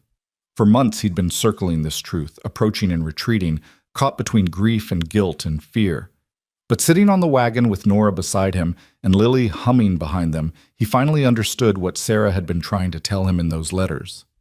Love wasn't finite, hearts weren't either. You could honor the past while building a future. You could grieve what you'd lost while embracing what you'd found. It wasn't betrayal, it was survival. It was choosing life over death, hope over despair, connection over isolation. It was exactly what Sarah would have wanted. When they reached the ranch, Lily ran ahead to check on the chickens, leaving Caleb and Nora alone by the wagon. The afternoon sun cast long shadows across the yard, and somewhere a meadowlark called its sweet, descending song. "I need to tell you something," Nora said, her voice uncertain. "All right. When I married Thomas, I thought it was my only escape. And for the first year, it was better than my stepfather's house. But then Thomas started drinking, and when he drank, he got mean. He never hit me where it would show, always careful about that. And he'd apologize after, swear he'd stop, beg me not to leave." She twisted Sarah's ring on her finger. "When he got sick, part of me felt guilty for being relieved, but another part, the part I'm most ashamed of, was terrified he'd recover, that I'd be trapped again." "That's not something to be ashamed of, isn't it? What kind of wife thinks that way?" "The kind who was being hurt, the kind who wanted to survive." Caleb took her hands. Did you love him? At first, or I thought I did, but he killed whatever feelings I had, one cruel word at a time. By the end, I felt nothing but fear and exhaustion. She met his eyes. I tell you this because you deserve to know. I'm not some innocent who's never been touched. I was married for 3 years to a man who made me wish I'd never been born. That's what I brought with me in that carpet bag. 3 years of learning to make myself small and quiet and invisible. 3 years of believing I deserved nothing better. And now? Now I'm learning that maybe I was wrong. That maybe I deserve kindness and respect and... She stopped, the word catching. And what? And love, she whispered. But it's terrifying, Caleb, because I don't know how to trust it, don't know how to believe it won't be taken away or turned against me. Till Caleb understood that fear intimately. He'd felt it himself, afraid to care too much because loss hurt too badly. But standing here with Nora, seeing the courage it took for her to be vulnerable, he knew what he had to do. Come with me, he said. He led her toward the small copse of trees behind the house, to the place where Sarah was buried. The grave was simple, a wooden cross he'd carved himself, her name and dates burned into the wood. Wildflowers grew around it, self-seeded and untended but beautiful nonetheless. Nora stopped at the edge of the small clearing. Caleb, I don't think... I need to do this. He stepped forward, pulling her gently with him. Sarah, this is Nora. She's been caring for Lily, caring for both of us, really, and I think... His voice cracked. I think you'd like her. She's strong and patient and kind. She makes Lily laugh. She makes the house feel warm again. She's nothing like you, but that's not a bad thing. It's just different. Nora's hand trembled in his. I loved you, Caleb continued, his throat tight. I'll always love the memory of what we had. But you're gone, Sarah, and I'm still here. Lily's still here, and we need to keep living. I think that's what you wanted. What you asked for in those letters. He paused. So I'm telling you now, I'm choosing Nora, not instead of you, alongside the memory of you. And I hope, God, I hope that's all right. The only sound was wind rustling through leaves and Nora's quiet crying. Caleb stood there feeling stripped bare, having said aloud what he'd barely been able to admit to himself. Finally, Nora spoke. She was lucky to have someone love her so much. I was lucky to have her at all, even for the short time we had. He turned to face Nora fully. But I'm choosing to be lucky again. If you'll let me, I don't know how to be loved properly. Thomas broke something in me. Then we'll figure it out together. I'm not exactly an expert myself these days. He cupped her face in his hands, thumbs brushing away tears. All I know is that when I think about the future now, you're in it. You and Lily, building a life, building a family, making something good out of all the broken pieces we've both been carrying. I'm still scared. So am I. But maybe we can be scared together and do it anyway. She laughed through her tears. You said that before, about being scared together. It's still true. Probably always will be. He leaned his forehead against hers. I can't promise everything will be perfect. I can't promise I won't have bad days where grief hits hard. I can't promise the town will ever completely accept you, though I think we made good progress today. But I can promise I'll choose you every single day until you believe you're worth choosing. And if that takes years, then I've got years. He pulled back enough to look into her eyes. Nora Hale, I'm asking you properly now, in front of Sarah's grave, so she knows too. Will you really be my wife? Not just in name, not just for Lily's sake, but for real? Will you build a life with me? She stared at him, stunned. You're proposing. I suppose I am, doing it backward and probably all wrong, but yes, in a graveyard. Where better, starting from honest truth instead of pretty lies? He managed a shaky smile. So what do you say? Will you have me, grief and complications and all? For a long moment, she didn't answer. Then slowly, deliberately, she lifted her hand, the one wearing Sarah's ring, and placed it over his heart. Yes, she whispered. 1,000 times yes. He kissed her then, soft and tentative, a promise of things to come. She kissed him back with a fierceness that surprised them both. 3 years of loneliness and fear pouring into that single contact. When they finally broke apart, both were shaking. "We should tell Lily," Nora said, breathless. "She'll be insufferable. She's been planning this for weeks." "Has she now?" "You think that child hasn't been matchmaking? She's been leaving us alone together every chance she gets." Caleb laughed. "She's 6 going on 60. They walked back to the house hand in hand, and sure enough, Lily was waiting on the porch with a knowing smile. "Did Papa ask you to marry him for real?" she demanded. "How did you—" Nora started. "Because he took you to Mama Sarah's grave. He always goes there when he needs to figure out important things." Lily bounced with excitement. "So, did you say yes?" "I said yes." The shriek of joy that followed probably carried all the way to salvation. Lily threw herself at Nora, then at Caleb, then tried to hug them both at once, talking a mile a minute about weddings and dresses and whether they could have cake. "We'll figure all that out," Caleb assured her. "But first, I think Nora and I need to have a conversation about what we're actually doing here." "You're getting married," Lily said, as if it were obvious.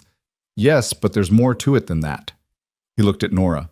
"We should probably talk about expectations, about what we both want this to look like." They sat at the kitchen table after Lily finally wore herself out and went to play.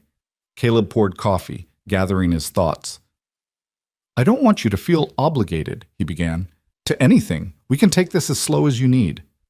"What do you want?" Nora asked. "Honestly, I want what we've been building. You and me and Lily, being a family. I want to wake up to coffee already made and go to bed knowing someone else is there. I want conversations at the end of the day and someone to share decisions with. I want—" He stopped, heat rising in his face. "What?"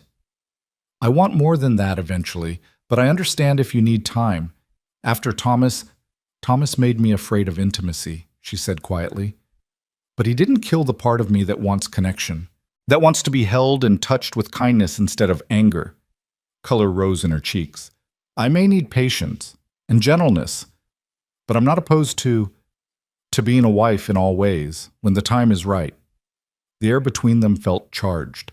Caleb reached across the table and took her hand. "Then we'll know when the time is right. No pressure, no expectations beyond what we both want." He paused. "Should we have a real wedding or just go to the judge in salvation?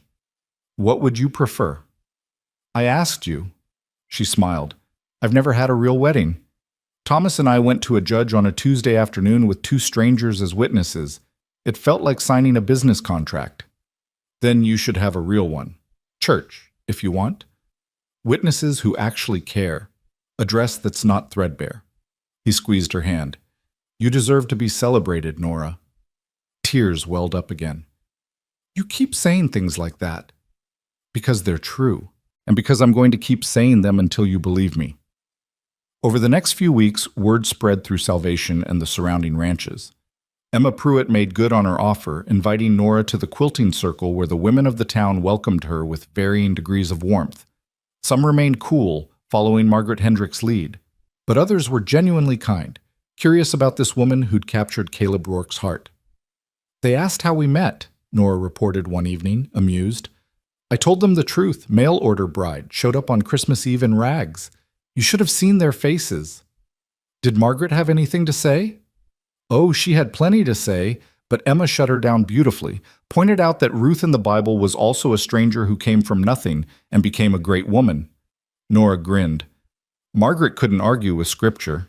Caleb pulled her close, marveling at how natural it felt now to have her in his arms. "I'm proud of you for going, for holding your ground." "I'm learning from the best." She kissed his jaw.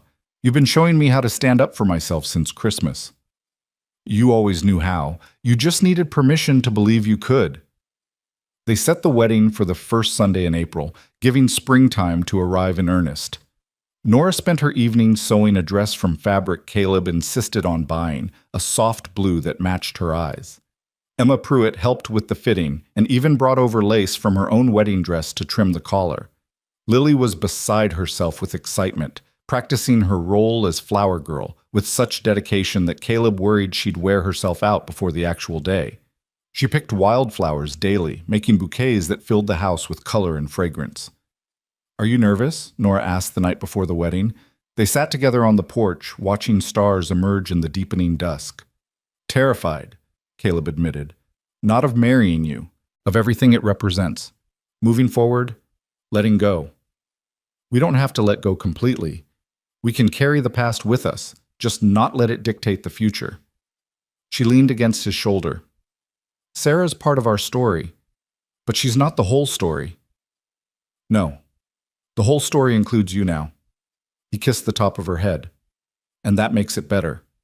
Different, but better. The wedding day dawned clear and warm, the kind of perfect spring morning that felt like a benediction.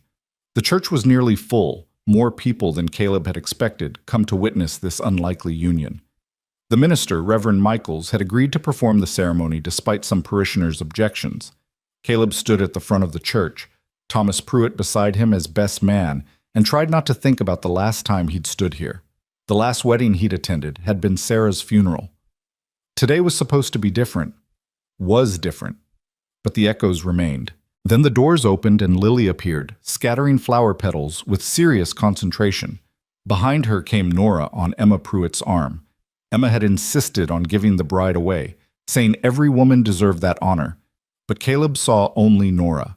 She wore the blue dress with its lace collar, her dark hair swept up and pinned with wild flowers. Sarah's ring still graced her finger, but around her neck she wore the wooden flower he'd carved, suspended on a ribbon. She was smiling, radiant with joy and terror in equal measure.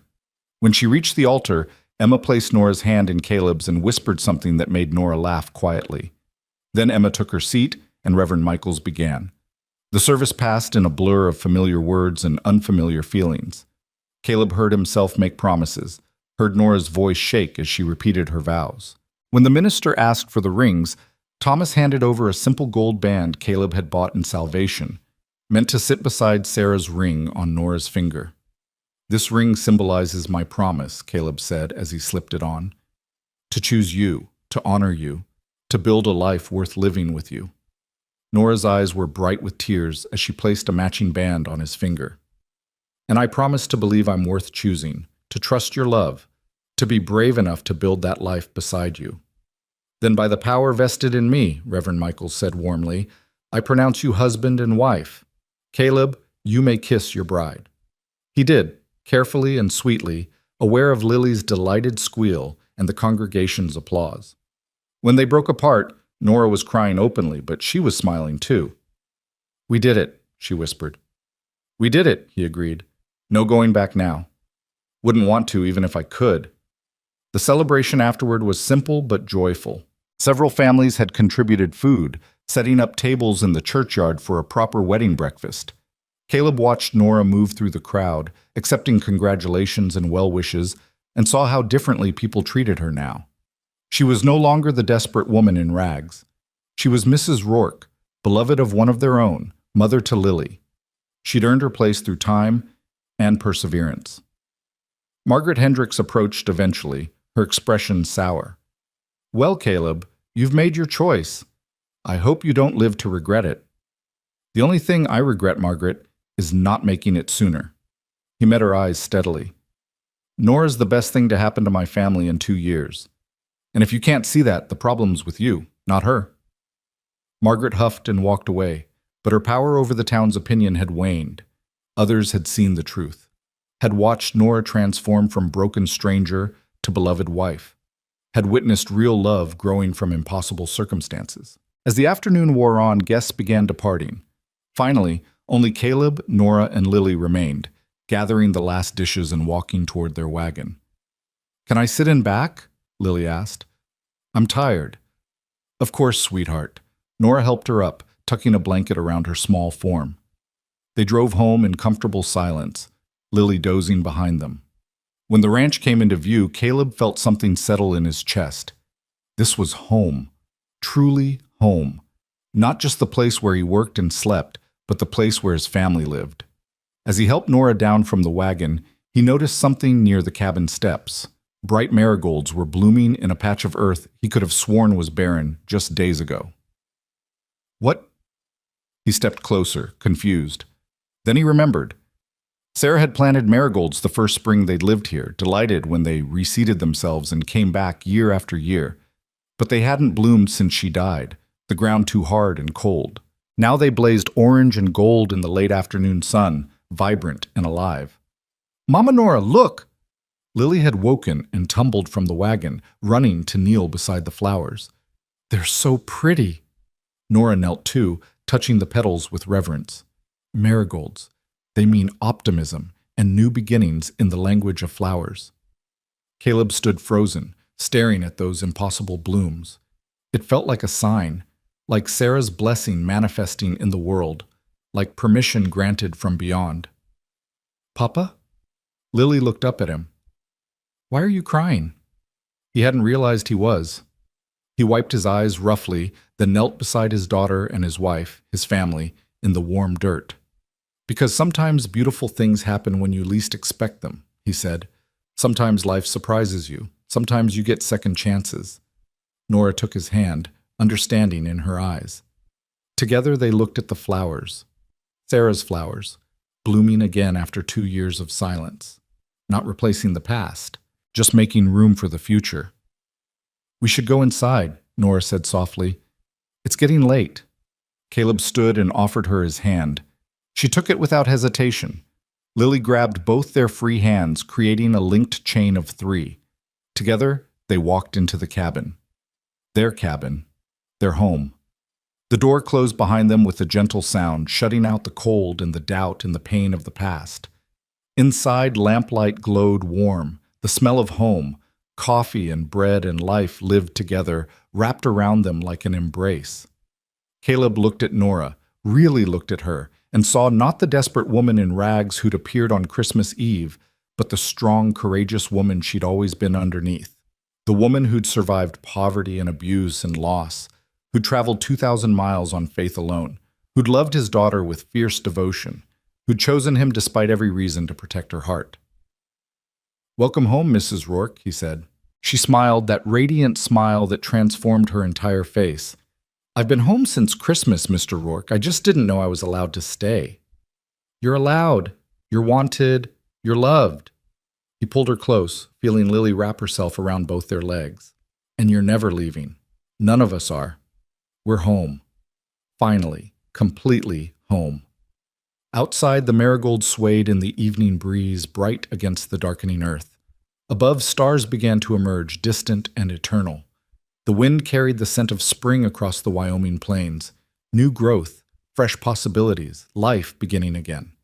And in the small cabin where grief had once held dominion, 3 hearts beat in rhythm. 3 souls found rest. 3 broken pieces made whole. The man who'd lost everything had found something new. The woman who'd expected nothing had received everything. The child who'd feared abandonment had gained a mother who would never leave. They were family now, chosen, not by circumstance, but by love. Built not on perfection, but on honesty and courage, and the simple decision to keep trying. It wasn't the story Caleb had imagined writing, wasn't the happy ending Sarah had dreamed of, but it was real and true, and worth every moment of fear it had taken to reach. And standing in the lamplight with his wife in his arms and his daughter at his feet, Caleb Rourke understood at last what Sarah had known all along. Love wasn't finite. Hearts could hold room for yesterday and today and tomorrow all at once. You could honor the past while embracing the future. You could grieve and heal simultaneously. You could be broken and whole in the same breath. You could see worth in rags and choose love over fear. You could come home. They had.